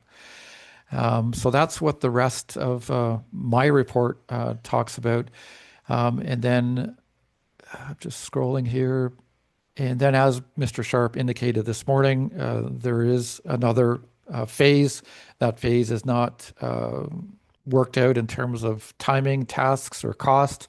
And that phase would deal with the portions of the official plan that are somehow dealt with the tribunal in some way. And as has been indicated this morning, the tribunal has all kinds of options with respect to what they do with the appeal policies. First, they could say that the policy as appealed makes sense to them and approve it. Secondly, they could modify the policy so it says something different. Or thirdly, they can say it's not supported and it should be stricken from the official plan. So those are three things that could happen with the official plan. And at some point, when we have more clarity on that, I'm sure that your staff and myself will be coming back to this committee with an update and with some ideas on how we can deal with those portions of the official plan that have been dealt with by the tribunal at some future date. And again, we have no idea on when that's going to be dealt with. And all we can say is we're hoping it's soon because we would like to also address those and implement those policies as soon as we can as well moving forward. So that's my report. I think I'm just over 10 minutes, but I tried to keep it short. And back to you, Mr. Chair. Thank you very much, Mr. McDonald. Committee, I'm going to suggest that perhaps we could hear from Ms. Hind.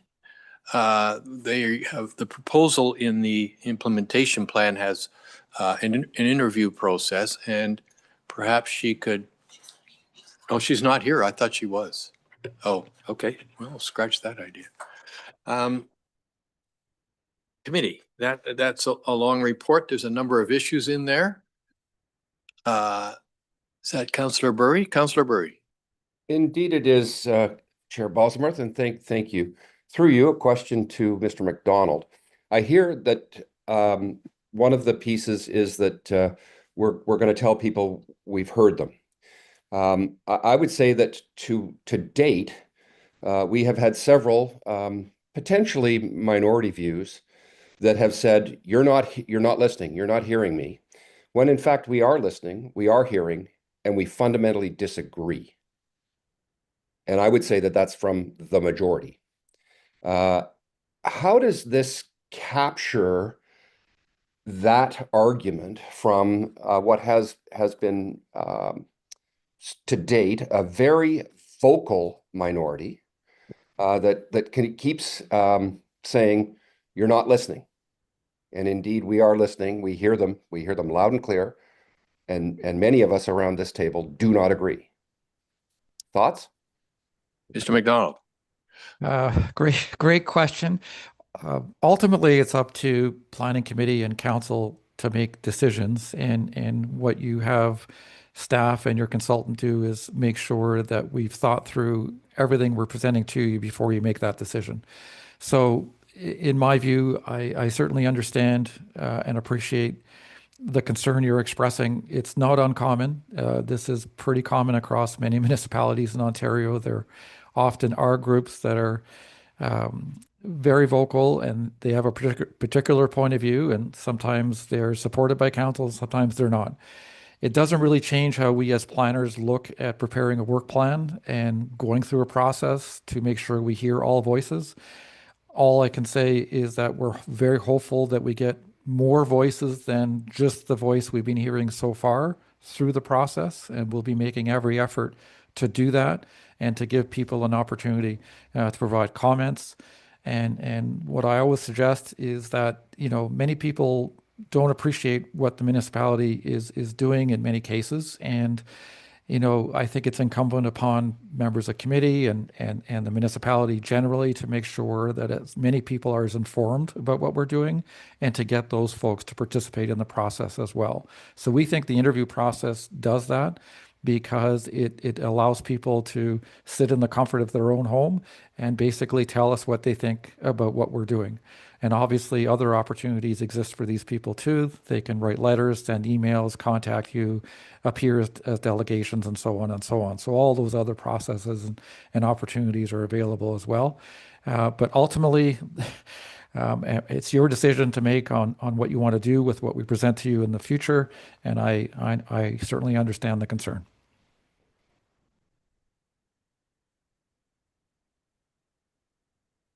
Committee, any further questions?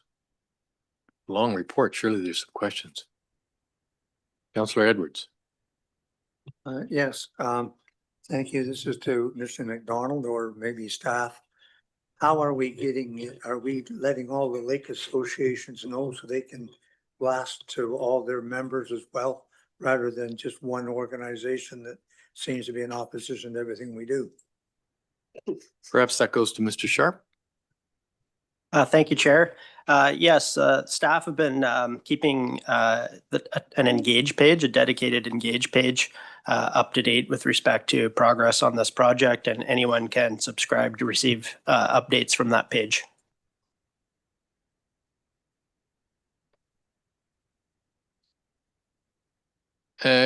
Committee's question?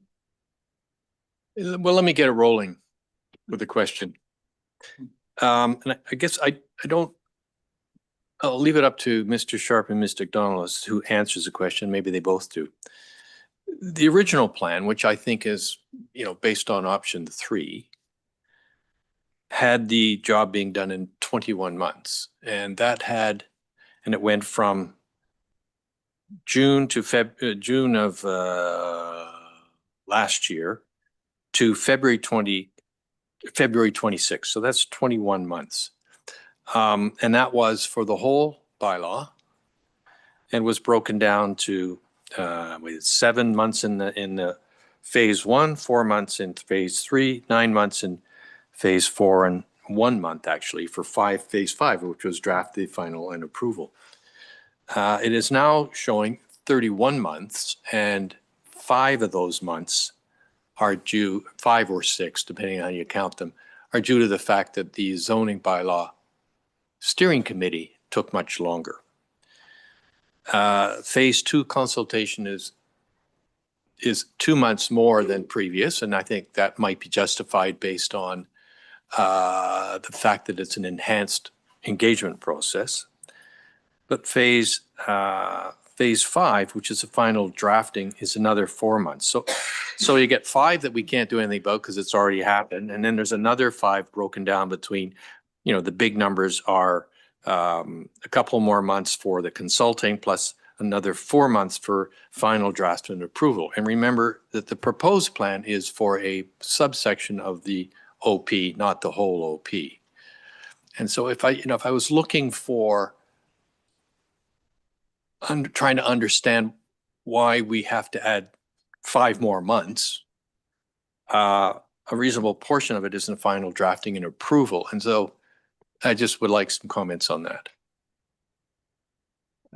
I can start off if that's okay, Mr. Chair. Yep.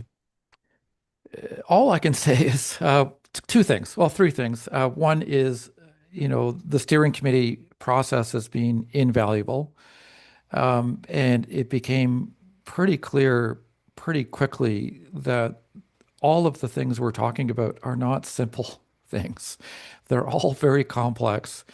I have to say that this township zoning bylaw is probably one of the most complex zoning bylaws I've ever run into in the province of Ontario, and I've been working at this for a long time. City of Toronto is probably a little bit more complex than Muskoka Lakes, but Muskoka Lakes' bylaw is very, very prescriptive. It is very specific, and there are many, many good reasons for that. And in some cases, quite frankly, we're not exactly sure what the rationale for some of the things in there are, because it's been around for a long time and it's been built on and built on and built on. So we've got a very complex zoning bylaw to start off with.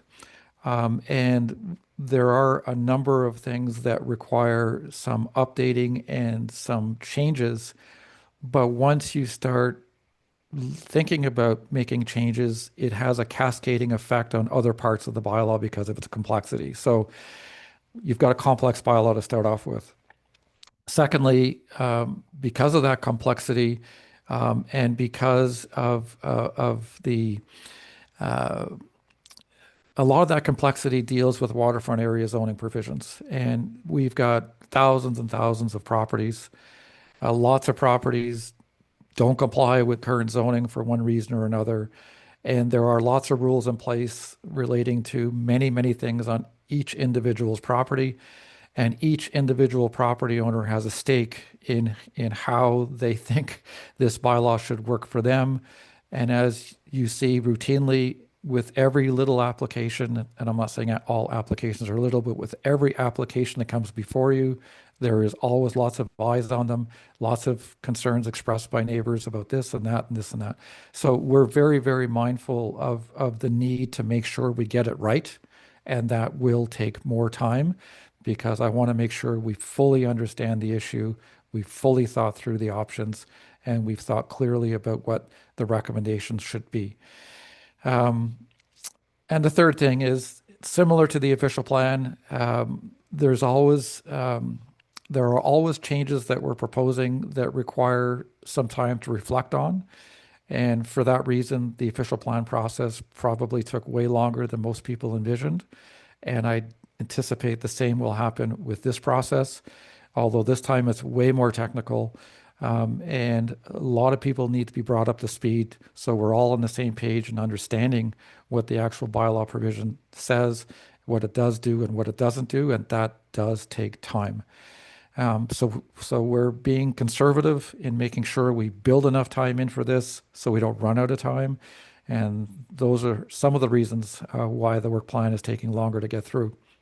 I should also say that in addition to spending more time with the steering committee up front in having these very valuable discussions, it took quite a bit of time for us collectively to get through and identify what the actual issues are. And again, that's because of the complexity of your zoning bylaw.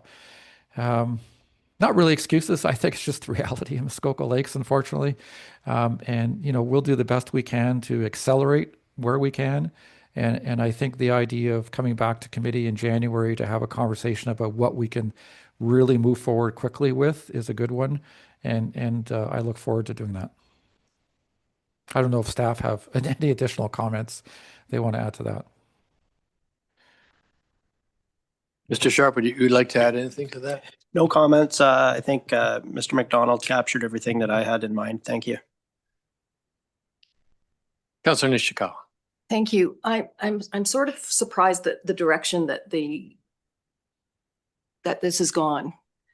I think I told other councillors, we never passed bylaw, like these zoning bylaws, this quickly in the past. It was always over a whole term of council. And I think some will remember that we actually picked up from a previous term of council 2 terms ago of finishing up other projects. So this has been speedy. You're not surprised. To me.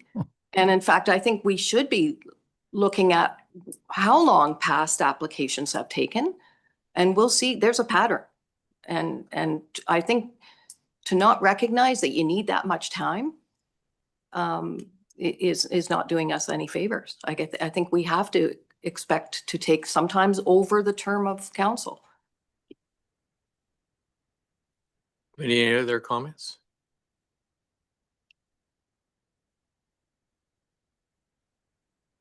Let me read the resolution. Maybe that'll sharpen the debate here.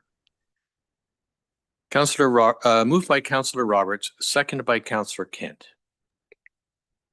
Be it resolved that the final background review and directions report, bracket memorandum, prepared by Meridian Planning Consultants, Inc., dated June 2nd, 2025, together with the updated project work plan, updated policy directions table, and updated community and stakeholder engagement strategy be endorsed, and that a modified budget of $198,566, encapsulating a revised work program as detailed in the updated project plan, work plan, be endorsed, and that option 2, as detailed in staff report DES 2025-031, be endorsed, and that staff be directed to continue to monitor the appeals to the township's new official plan. So, any more questions or debate on that? Councillor Zavitz. Thank you, and through you. And you mentioned, you'd read this and then that would spark some debate. I'm not so sure there's much to debate here. I mean, I think as Councilor Nishikawa said, I mean, it's time and distance. I'm feeling, it was a committee I really wanted to be on back when it was selected. So I'm really appreciative of all the people that have been working tirelessly on this. It's a heavy lift, and I'm quite comfortable with the staff report and the work Bryce and the other people have done on this to where it is today I think this is a status update, a status report, and I'm willing to accept it and vote on it just as it is passed to us. Thank you.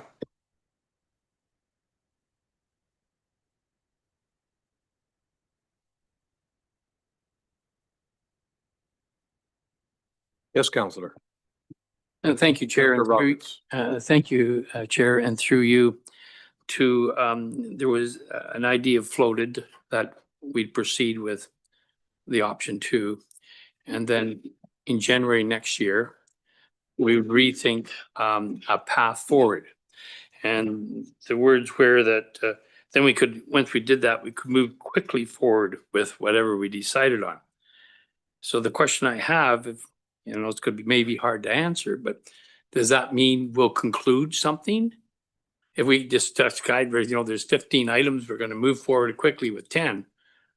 Will we conclude during this term or have a chance concluding during this term? Those 10. Let me try to answer that, and then I'll turn it over to Ms. McDonald. I think what I heard was that we may find that there are some items that we think are particularly important to our constituencies, and we could select those items. And as this is an amendment to the bylaw, not a rewrite, we can update them as we see fit. So if we have a particular item that we think is of great importance, we would be able to hive that off, work on it, and get it done at whatever speed we could get it done, and continue on with the other items in the plan. Did I cover that right, Mr. McDonald? That's exactly it, Mr. Chair. All right. Mr. Sharp, the budget in the budget implication of 198,000, is that additional than from the previous number? Like how much, what's the delta on that? Or is that the delta?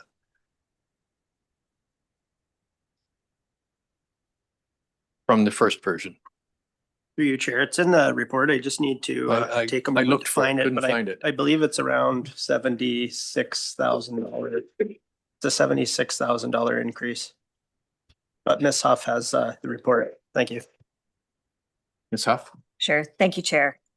So this contract originally awarded was $125,000. This additional component will add $74,000, we'll call it. Yeah.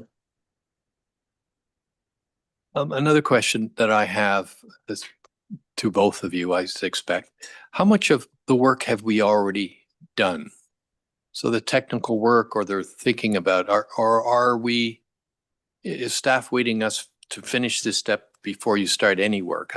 My thought would be there's a fair amount of things, whether it's the mapping, we all know have to be done, but I was just curious about how much has been done. Through you, Chair, I can take a first stab at that. Essentially, we're at the end of phase 2.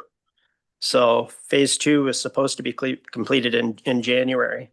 So here we are in June. So we're essentially, 5 months behind at this point from the original work plan. But the remaining components would be the public consultation and the draft bylaw preparation. As part of that, the mapping would be undertaken, and then finally the approvals.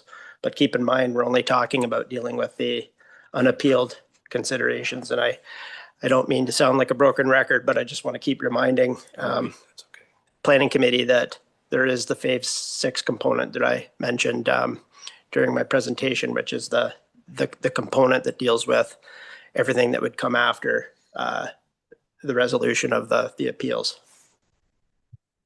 One more question. If most of the issues of the appealed items went away, how would have you given some thought as to how we would blend option or step 6 into step 3, 4, and 5. Through you, Chair. Yes, definitely that is on our minds. And as I had mentioned, it's a fluid situation. So staff are essentially monitoring it on a weekly basis, monthly basis, to see how the context with respect to the appeals changes. And if something were to happen that would dramatically change the course that we're suggesting to you today in that regard, we would immediately return to Planning Committee with an update about how to proceed. So, like I said, it's a fluid situation. Thank you. And is there any work that you can do before the public consultations? In other words, the zoning, the mapping, I gather, I suppose there's some probability that, I don't know, I don't think that one's been appealed. So there's a reasonable probability that's going to be required. When does that start? I mean, can it be started now, for example? Through you, Chair, it may lean on Mr. McDonald to provide his insight, given his experience in this regard. But I do know that as part of the work that we have planned for this summer under the updated work plan, it would include quite a bit of mapping work to support our consultations. Mr. McDonald? Yeah, and I think Mr. Sharp's got that right. We are already working on all of the non-waterfront area stuff as we speak. Mapping will be a big component. So we have to be prepared for those meetings in the fall, so we want to be. And with respect to the appealed policies, many of them, some of them don't have direct zoning bylaw implications, and they have more of an impact on law creation or other things. But the ones that have impacts on zoning, most of them are relatively straightforward to implement. So I'm thinking that once we come back to committee, we'll be able to present that. And there may be a few that are a bit more complicated, but we will identify what those are when we can. I guess what I'm trying to say is that the work plan is designed to allow us to pivot if needed in 2026 to achieve planning committee's direction. And I think there's enough there for us to do that and achieve that objective. Councillor Zavitz. Thank you, and through you. We'd mentioned, Bryce had just mentioned 5 months, essentially 5 more months than perhaps first in a critical path. And if that equates to $15,000 a month, which it seems to, are we on that path where June is another 15,000? And is this going to be a cumulative snowball type effect, or is this we're okay here and now at 75,000, or is it's going to? My question, I guess, is it going to grow, and to what extent? Director Huff. Thank you, through Chair to Councillor Zavitz. So certainly the amount that we're contemplating today, the extra $74,000, is intended to get us through if we were to maintain the updated work plan as proposed to 2026. So that being said, if it goes longer than that, or if there's a decision to enhance even more consultation, or something goes a little bit off from the updated work plan, that could have budget impacts. But again, as soon as we're aware of those impacts, we'll continue to let Planning Committee know in advance and get their feedback on that.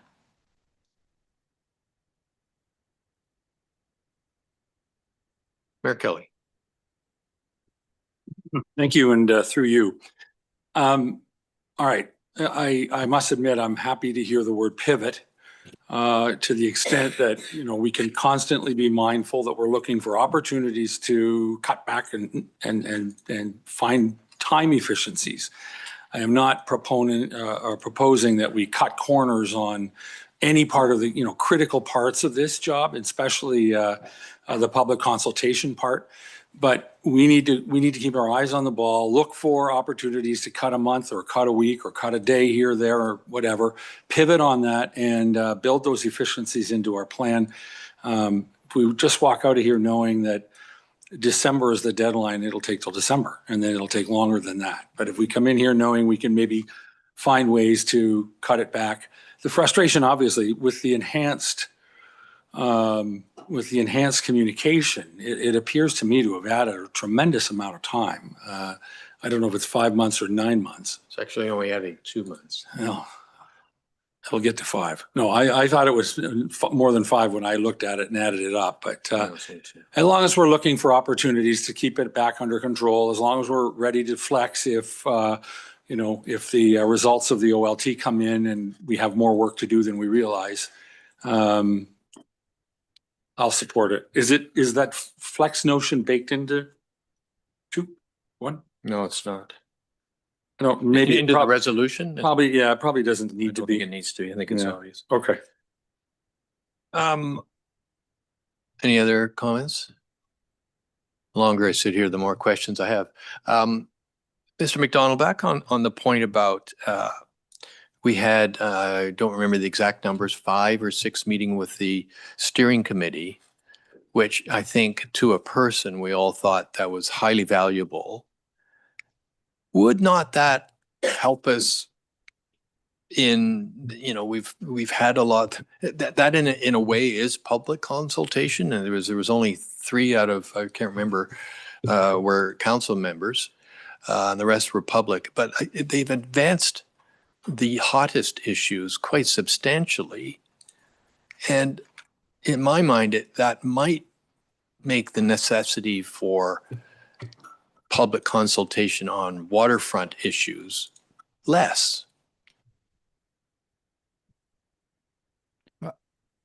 I think it does. I heard a pause, so I'm assuming that was it. But it does, because what the steering committee process did for us is it really focused the issue such that we heard from all sides on that issue, so we all have a clear understanding of what the possible options are. So I think the steering committee process was very helpful in synthesizing what the issue is and what the sides of the issue are, so that we can think about that before making a final recommendation. So I'm very supportive of that steering committee process. And we are planning on meeting with the steering committee again on at least 2 or 3 occasions through the process, maybe 4, where we're going to be again saying, okay, here's what we've heard, here's what we think, what do you think? And then we'll have that dialogue. And I think it will ultimately be very helpful in helping us to finalize our recommendations. And I think it will support the planning committee in making its own decisions as well. The extra 5 months has 2 months associated with consulting. I hear what you're saying, but if we've helped a little bit on the lakefront side by having the steering committee overrun by a number of months, so it's half of the delta of the 10 months. Could we shorten, is there some way that we can shorten that 2 months up and try to get at least a month or perhaps both months and get the consultation back to the point where we had in the original proposal, had still maintained an enhanced engagement with the rural, urban, and communities? I guess anything's possible. One of the challenges we've run into is, it's not a challenge, but it's complexity, is that we need additional time to prepare ourselves for the non-waterfront area conversations. And we don't want to go and have consultations without as much information as we can, primarily in the form of mapping. And that's going to take time. So that wasn't really anticipated initially. So we do need the additional time to move forward. If we didn't, we would do all the consultation this summer and save ourselves 3 months, but we need the extra time to actually do the mapping. And we've had multiple meetings already internally on the mapping. It's quite complex. It's quite a heavy lifting effort. I'm happy I'm not doing it. It's the district will be doing it for us. But we need that time to get ready. I think what I'm hearing then is our assessment, as we've gone through this, we've assessed, or you have assessed, that the mapping time is going to take a little bit more time than we thought. Yes. And that might be part of the explanation of why it takes 2 more months for the consulting. Yes. It's actually, it's getting ready for the consulting, not the consulting process. Is that fair to say? That's correct, Mr. Chair. All right. Councillor Edwards. With the public consultation, if somebody has given their views in now, are they allowed to speak again? In other words, can the same person come back 5, 6, 7, 8 times? Mr. Sharp?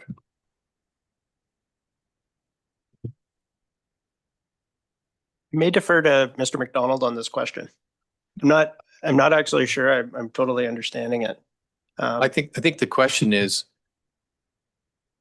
the same parties presenting perhaps even similar positions over and over again. Is there anything we can do to say, we've already heard you, you don't get any more time? Is that fair enough? Councillor Edwards? Yeah. Go ahead, Mr. McDonald. Yeah, if I can answer that question, I think through a public consultation process, which is relatively informal, the answer is we have to listen to everybody, even if they repeat themselves. It is the way it is. Through the more statutory council process, you make decisions as a committee and council on how you deal with matters that are repetitive.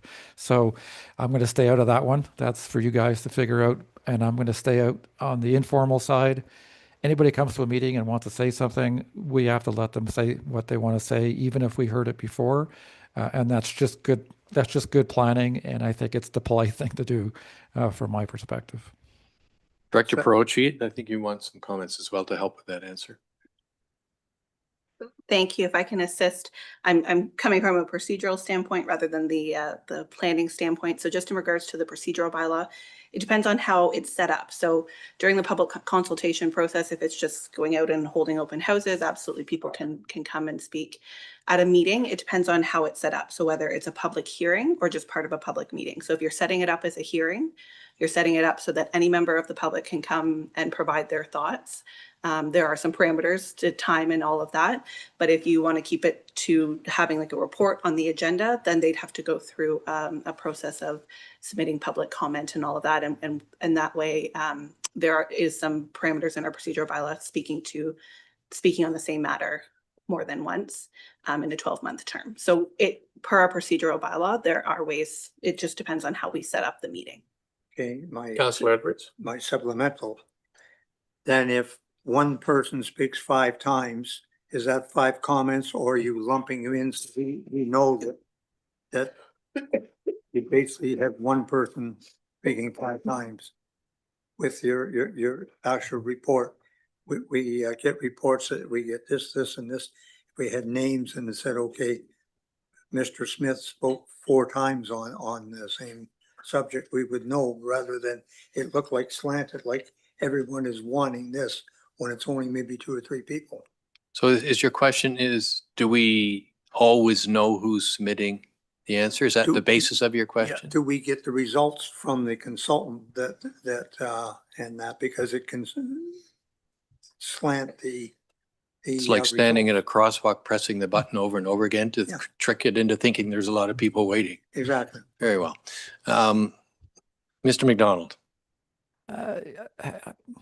I guess if folks are making written submissions, of course, if the same submission keeps on coming in, clearly you understand that's coming from the same person. If you get the same submission from multiple people, then you know it's from a group and that's what they've done, and that's fine too. I guess what I'm trying to, don't really know how to answer the question. You know, all input is good input, in my opinion, even if it's repeated, and you know, all input gets considered. We're not counting up input so that if we hear from 5 people to say one thing and 2 people to say another, we go with the one that's, you know, we go with the 5 automatically. That's not how we do things as planners. We take all input in, we assess it all. Yes, we'll see some of it is repetitive. That's fine. It just means, you know, one person's also obviously very interested, or one group's very interested in a topic. That's fine too. We take it all into account. All input is considered to be equal in our eyes as planners. and then we make our recommendations on that basis. I'm not sure how much more I can add to that. I just think it's all valuable, and yes, we might have heard it before, but we are always polite and we are happy to accept it. Mandy, before I call the vote, there is a lot of content in this report about what we are going to the public with and what we are not going to the public with, and those that we are, the items that we're taking to the public, the options that we presented. Now, we talked about those extensively in the last meeting, so I don't believe there would be any because they have all been captured in this report. But I'm just opening it up to remind committee that there are a number of other things in this report that we're approving. If there's any questions or comments on those, if not, I will call the question. All those in favor? Any opposed? That carries. Thank you very much, Mr. McDonald and staff. Thank you.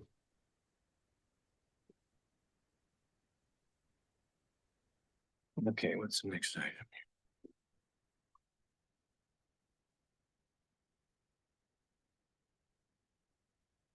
Our next item is Chief Municipal Law Enforcement Officer giving an update to the Administrative Monetary Policy System. I believe that's Ms. Miners.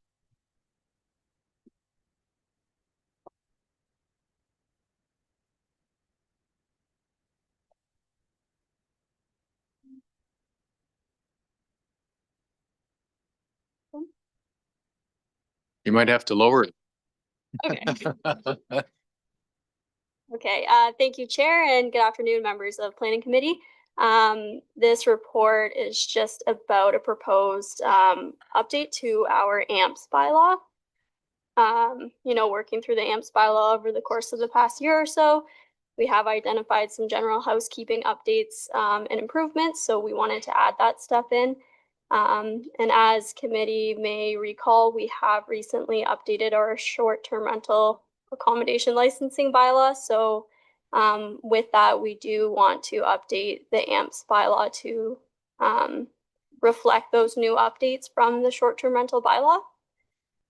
And then in addition to that, we are also proposing to add in offenses and penalties section into a couple of our licensing bylaws, the tourist and trailer camps bylaw, as well as the zoos and wildlife sanctuaries bylaw. And this is also just to assist our new licensing officer to help her do her job. So that's all I really have to say. And if anybody has any questions, I'm happy to answer them. Committee, any questions? How many in committee knew that we had a zoo and wildlife sanctuary bylaw? Learn something every day. Councillor Edwards. Yes, as far as the zoos and wildlife sanctuaries, how many are licensed in the town at this point? I have a supplemental as well, but. Ms. Miners? Through the chair, I believe that we only have one at this time. Okay. And do they give a inventory along with that license of the animals they have on site? Miners? Yeah, through the chair, the zoos and wildlife sanctuaries bylaw does set out requirements for what information needs to be submitted for that license application. And I do believe that is one of them, that they have to submit a list of animals. Do we have the latest one? What do you mean? Yeah, it's not quite sure that's relevant. Inventory. Councillor Edwards? I'm not sure that's relevant to the. Well, it is when it's on the thing. If we have a bylaw, are we following the bylaw? Well, that's not the question. The question is, we're updating the AMPS. We're just including that bylaw in the AMPS. That's really the only thing we're dealing with here today. Committee, any other questions? Let me call the question then, the resolution. Moved by Councillor Burry, Seconded by Councillor Edwards. Be it resolved that committee approve the amendments to administrative money penalty systems bylaw 2023-048 to impose administrative monetary penalties for short-term rental accommodation licensing bylaw 2025-049, tourist and trailer camps bylaw 2010-032, and zoo and wildlife sanctuaries bylaw 2012-148. And that committee approve the amendments to the tourist and trailer campsites bylaw 2010-032 and zoo and wildlife sanctuaries bylaw 2012-148 to incorporate references to administrative monetary policies, and that the final bylaws be forwarded to council for adoption. Any debate or discussion? Sorry. Thank you very much. Moved by Councillor Mazin. Thank you for that, folks. Any question, discussion, or Councillor Mazin? Thank you. And through you, I was going to mention that Councillor Burry has lost power, so he is no longer with us. But the second thing is, I note that there is a short-term license discussion in there, so I will put myself off camera for the vote and come back. So you may want to choose somebody else. All right.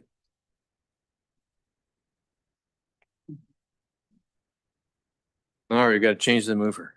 Sorry, I didn't catch all of that. Moved by Councillor Kent. All right. So any more questions or debate? All those in favor? That's carried.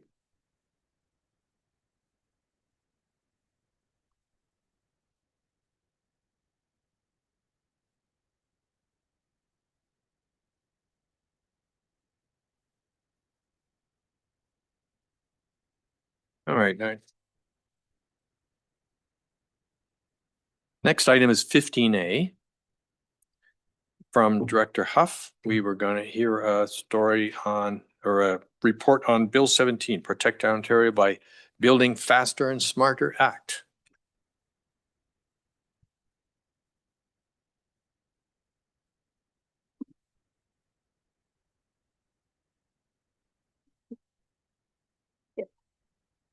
Thank you, Chair. So this report, it's been completed by myself and Director of Financial Services because it relates to some changes to both the Planning Act and the Development Charges Act. I will say this bill, Bill 17, Protect Ontario by Building Faster and Smarter Act, has actually received royal assent on June 5th, although there have been some components of the act that won't come into effect until a date named in the future or until particular parts of the regulation are brought into effect. This is despite the fact that the commenting period for these proposed amendments was open until yesterday. And so staff did provide some preliminary comments on a staff basis and indicated that Council and Planning Committee resolution endorsing or otherwise amending the comments would be provided at a later date. So just really quickly, I'll describe it as the new amendments to the Planning Act, and then I'll turn it over to Director Donaldson to review the Development Charges Act. Change the Planning Act in a number of ways, and so I'll just quickly review them at a very high level. So essentially, in terms of the official plans, so there's now new direction that official plans can't amend the requirements for complete applications unless given ministry approval.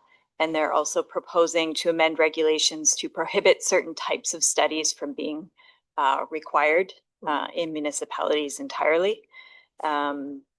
And so I've provided some details. Currently proposed, some of those studies would include lighting plans or urban design plans. Those are things that the province is proposing that municipalities would never be able to ask for as part of a complete application. As well, the ministry, this legislation is prescribing a list of qualified professionals that if a report is submitted by a qualified professional, that would have to be accepted by a municipality. And it's unclear whether or not that would allow for an exemption from a peer review process. So there's some unknowns about the impact of that particular proposal at this point in time. And then the other significant change is the province has provided for as of right minor variances. Again, this is something that will be brought into effect at the point when regulation is brought into effect for this. And currently it's proposed that anything that would allow for a 10% reduction of a setback would be permitted as a right and wouldn't require a planning approval.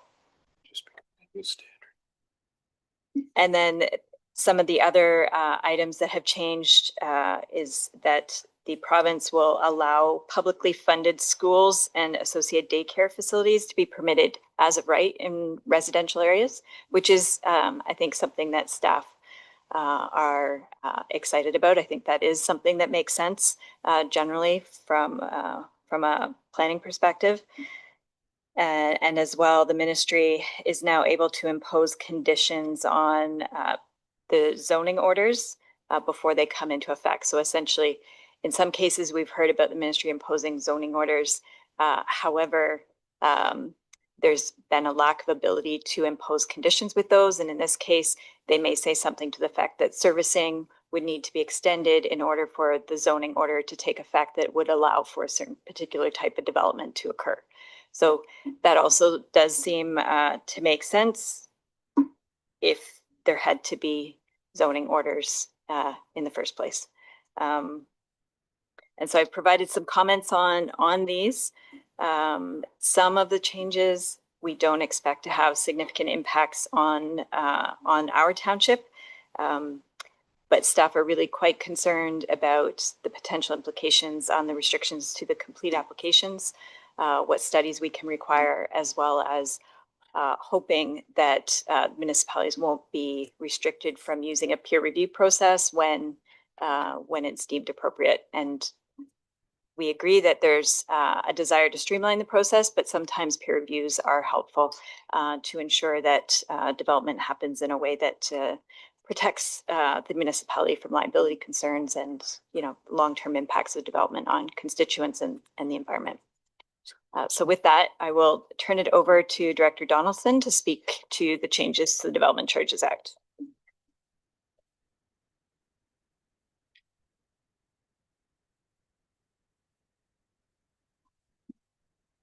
Thank you. So good afternoon, Planning Committee, longtime observer, first time presenter. So glad to be here. As with other pieces of legislation, the province has made a number of changes to the Development Charges Act over the past several years in an effort to stimulate housing development. And these changes often look to ways to defer or exempt charges from being levied on new development, and inevitably the costs associated with growth that are not able to be funded through development charges fall to the general tax base. So of the changes noted in Bill 17 related to development charges, the most notable legislative change impacting the township would be the deferral of payments for all residential developments to the earlier of the date of an occupancy permit or actual occupancy of the development, with no ability to levy any interest on those deferred payments. Currently, development charges are paid at the time a building permit is issued, other than for rental housing or institutional development. So this new deferral or delay could potentially create financial challenges for any growth-related work that is required to take place prior to the collection of the fees. And there would be added administrative efforts if securities were warranted by on behalf of the developer in certain cases where allowed for under legislation, where we would get a letter of credit or something in advance. Another significant change related to the Bill 17 relates to the identification of spending or allocation of at least 60% of development charges collected for all services. This is currently only a requirement for services related to a highway. And so staff are still gathering information on the full impact of that change that would require us to identify 60% of the DC is related for the other services being parks, fire.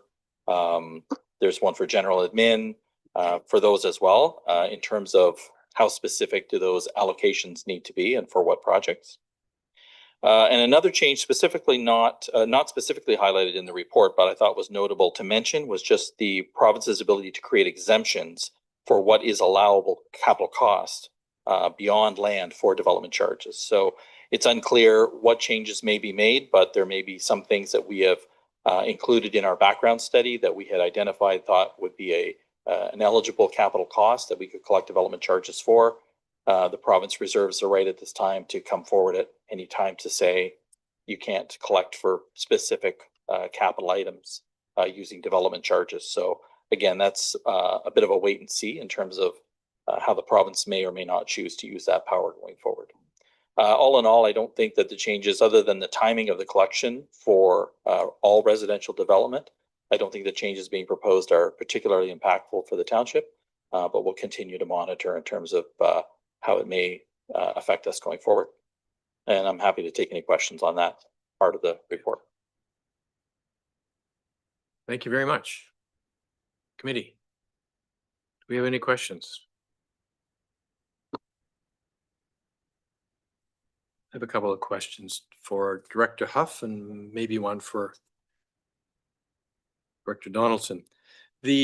So the 10% allowance without, as a right, effectively means our bylaw setbacks are 90% of what we have in the bylaw, correct?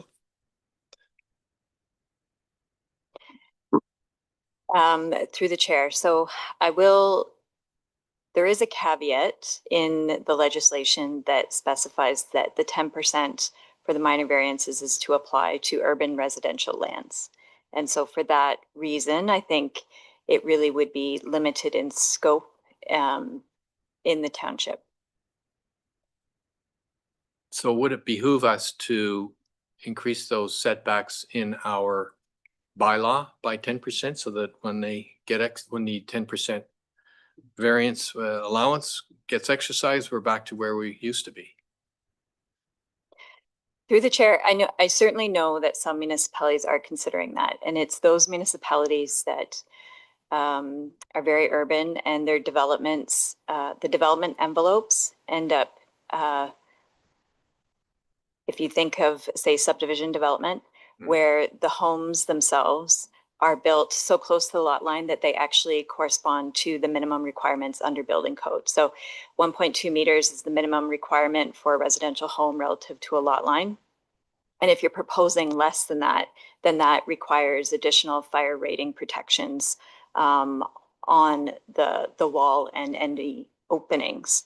And so if your minimum building code requirements also are reflected in your zoning requirements, so both are 1.2 meters, and then all of a sudden you're permitted to be less than that, that certainly there's a number of municipalities out there that are scrambling to increase those setbacks to avoid a situation where people would think that they have an as of right ability to build less than the requirements of the building code. I'm not sure, and I'll have to have some discussions with our own chief building official. My sense is that many of our urban residential lands might not be permitted to build that close to begin with.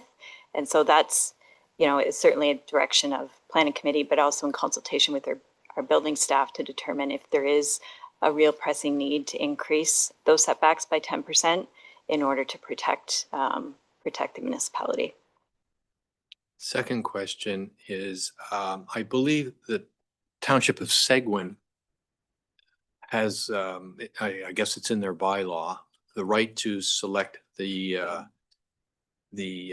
consultant on things like environmental studies. Is that something that we're allowed to consider?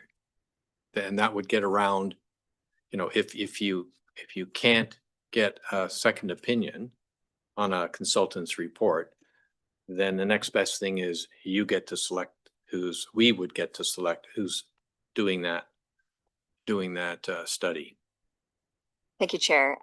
I'm not familiar with Seguin's approach. I do know that at the district level and some other local municipalities in Muskoka are taking the approach of creating terms of reference that explicitly set out, these are the requirements of the studies. And if you submit a study that meets all of these requirements of the terms of reference, then you're more likely, and I'd say almost assured, that you don't necessarily need to go through the peer review process. So that's another avenue. In my past life, I've been a little cautious of recommending consultants just because of the appearance of favoritism, given the position that a planner is in. But I think the terms of reference approach is certainly helpful. And I know that we as staff are looking at implementing and bringing that forward to assist that aspect of things. Thank you.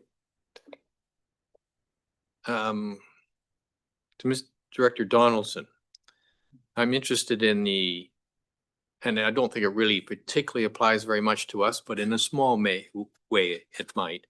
But if you're a subdivision developer and you used to have to pay your development fees on the application of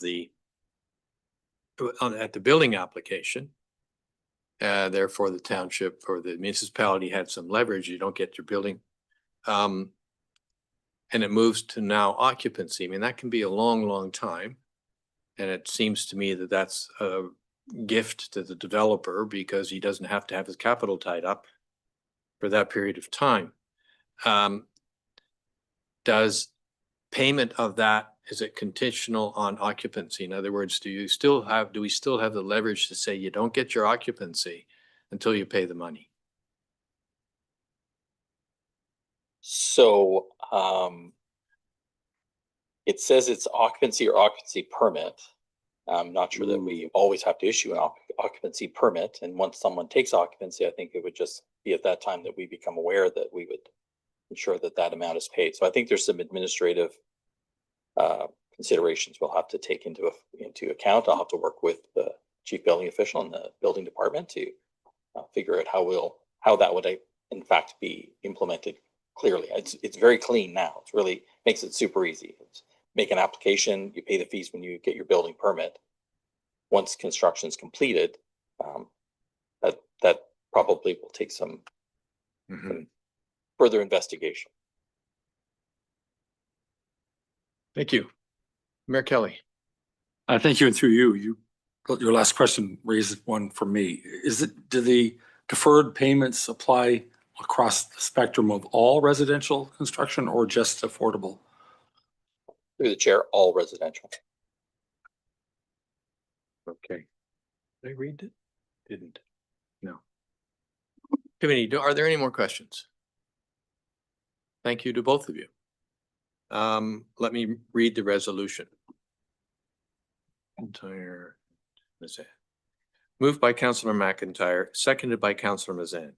Be it resolved that staff report ES 2025-029 be forwarded to the Minister of Municipal Affairs and Housing and Public Input Coordinator as the township's response to their request for comments on Bill 17, Protect Ontario by Building Faster and Smarter Act 2025.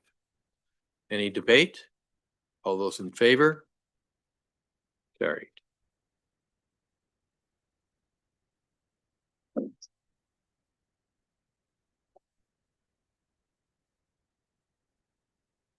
You're up again. This is Nick.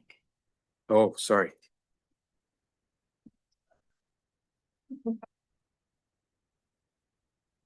All right. Trying to save you some trouble there, Nick. Report from the Director of Operational Services on Muskoka River Water Management Plan update. I know we really like to mix it up a bit. So, we got the finance here. So this is the report about the Muskoka River Water Management Plan update. So just proof that persistence works, because between 2013 and 2024, there's been 5 resolutions sent to the Minister of Natural Resources. And finally, the minister has sent a letter indicating that they will be opening up the plan for review. So the report before you is just asking approval to participate in that consultation and also to provide the recommendations as provided in the Hatch operational adjustments and scoping study that was prepared for the District of Muskoka that was also partially paid for by us, and provide those recommendations as part of the consultation. And I'm happy to answer any questions. Committee? It's Councillor Mazin. Thank you, and through you. Thanks very much for this. Obviously, this has been a long one to get to this point. So it is, I will say, cautiously exciting to be at a point where the door is open. I note in your report that under the alternatives section, that there's a possibility for us to direct staff to retain a consultant to conduct a separate review. And I'm not sure if it's necessarily that comprehensive that I'm thinking of, at least at this point in the game, but just wondering how we could ensure that staff has the expert guidance in not only the process of how to participate in this type of an initiative, but also from a technical standpoint. As somebody who's a non-engineer and has gone through these engineering reports and has tried my best to stay on top of these things, I understand and realize the complexity of this. And I just want to make sure that we have set ourselves up properly and set staff up properly in order to really participate appropriately, effectively, and strategically in this once in a 10-year opportunity. Through you, Mr. Chair. So staff did discuss the possibility of getting a consultant involved. You know, Hatch did a very detailed review of the process at that time. And I believe that cost the district $140,000. So, you know, we haven't looked at retaining a consultant to assist, but that's certainly something we could do. We're not even sure how this consultation process will look going forward. You know, it might be just they send a letter saying send us some comments, or it might be an actual working group that will work together. So it might be better to firm that up once we know what this process will look like. So if it is a group that we are all going to participate in, and you know, hopefully if the district is also participating, they might get Hatch involved on their end, so that'll provide some professional guidance. But if it's you know, if it's just sort of a public consultation, then we might want to get consultants involved. So I think that's something we could hold in abeyance until we know what the process will look like. Councillor Kelly. Thank you, and through you, my recollection, and may be flawed, this decision was actually originally announced at the tail end of a district delegation to the ministry, if I'm not mistaken. So I assume that the district is engaged and will be involved. I also assume, since we had the district rep, Mr. Cunnington, here earlier, this may be a great test to see if we can get 14 communities upstream to chip in and buy us a consultant. Honestly, I mean, I think I don't know whether we'll be delegating individually. We probably should be. We have unique issues with the water level. But at the end of the day, there should be, hopefully will be, more than one other party, whether it's Bracebridge, Gravenhurst, the district, and I suspect Huntsville as well. Further upstream, even Georgian Bay has an interest in it.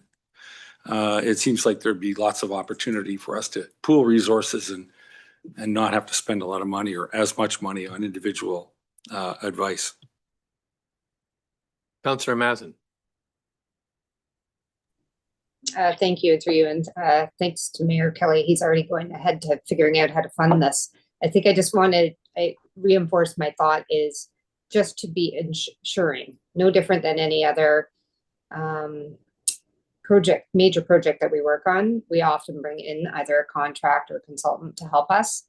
And this one is different. It's complicated, it's complex, and I guess I would like staff to feel like they have an understanding, at least from this counselor, that if you need resources, that's something that we should be coming back to make sure we get this right. We don't want to be thinking 6 months from now, darn, we wish we had done something differently. So that's I'm just reinforcing the same comment.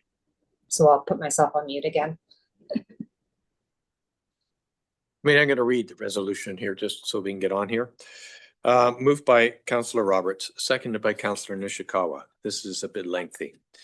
Whereas the Township of Muskoka Lakes has previously requested through resolution numbers, get this, C16-15/11/13, comma, COW 11-18/02/14, that would be 2014, C29-15/04 2016 or 16, C/34-13/04 17, C3-13/11/19, and C-23-15/029 and C-12-08/20 and PLN 1-11-04/24 that the province undertake a review of the Muskoka River Water Management Plan operating parameters to assist in migrating the severity of flood events. And whereas the Ministry of Natural Resources and the Ministry of Environment, Conservation and Parks has agreed to complete a review of changes in the Muskoka River Water Management Plan as it relates to the projects completed under the Muskoka Watershed Conservation and Management Initiative. And whereas management of the Muskoka River watershed requires coordination between the provincial government, regional and local watershed municipalities, First Nations, and environmental stakeholders.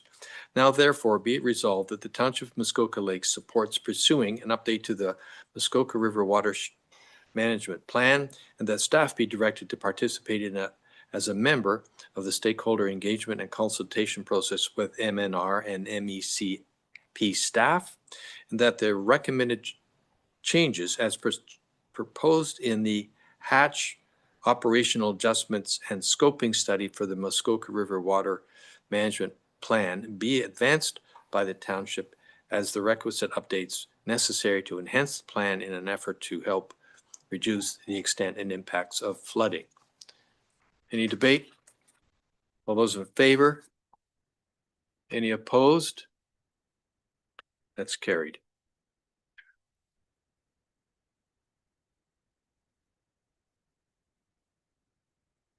Right.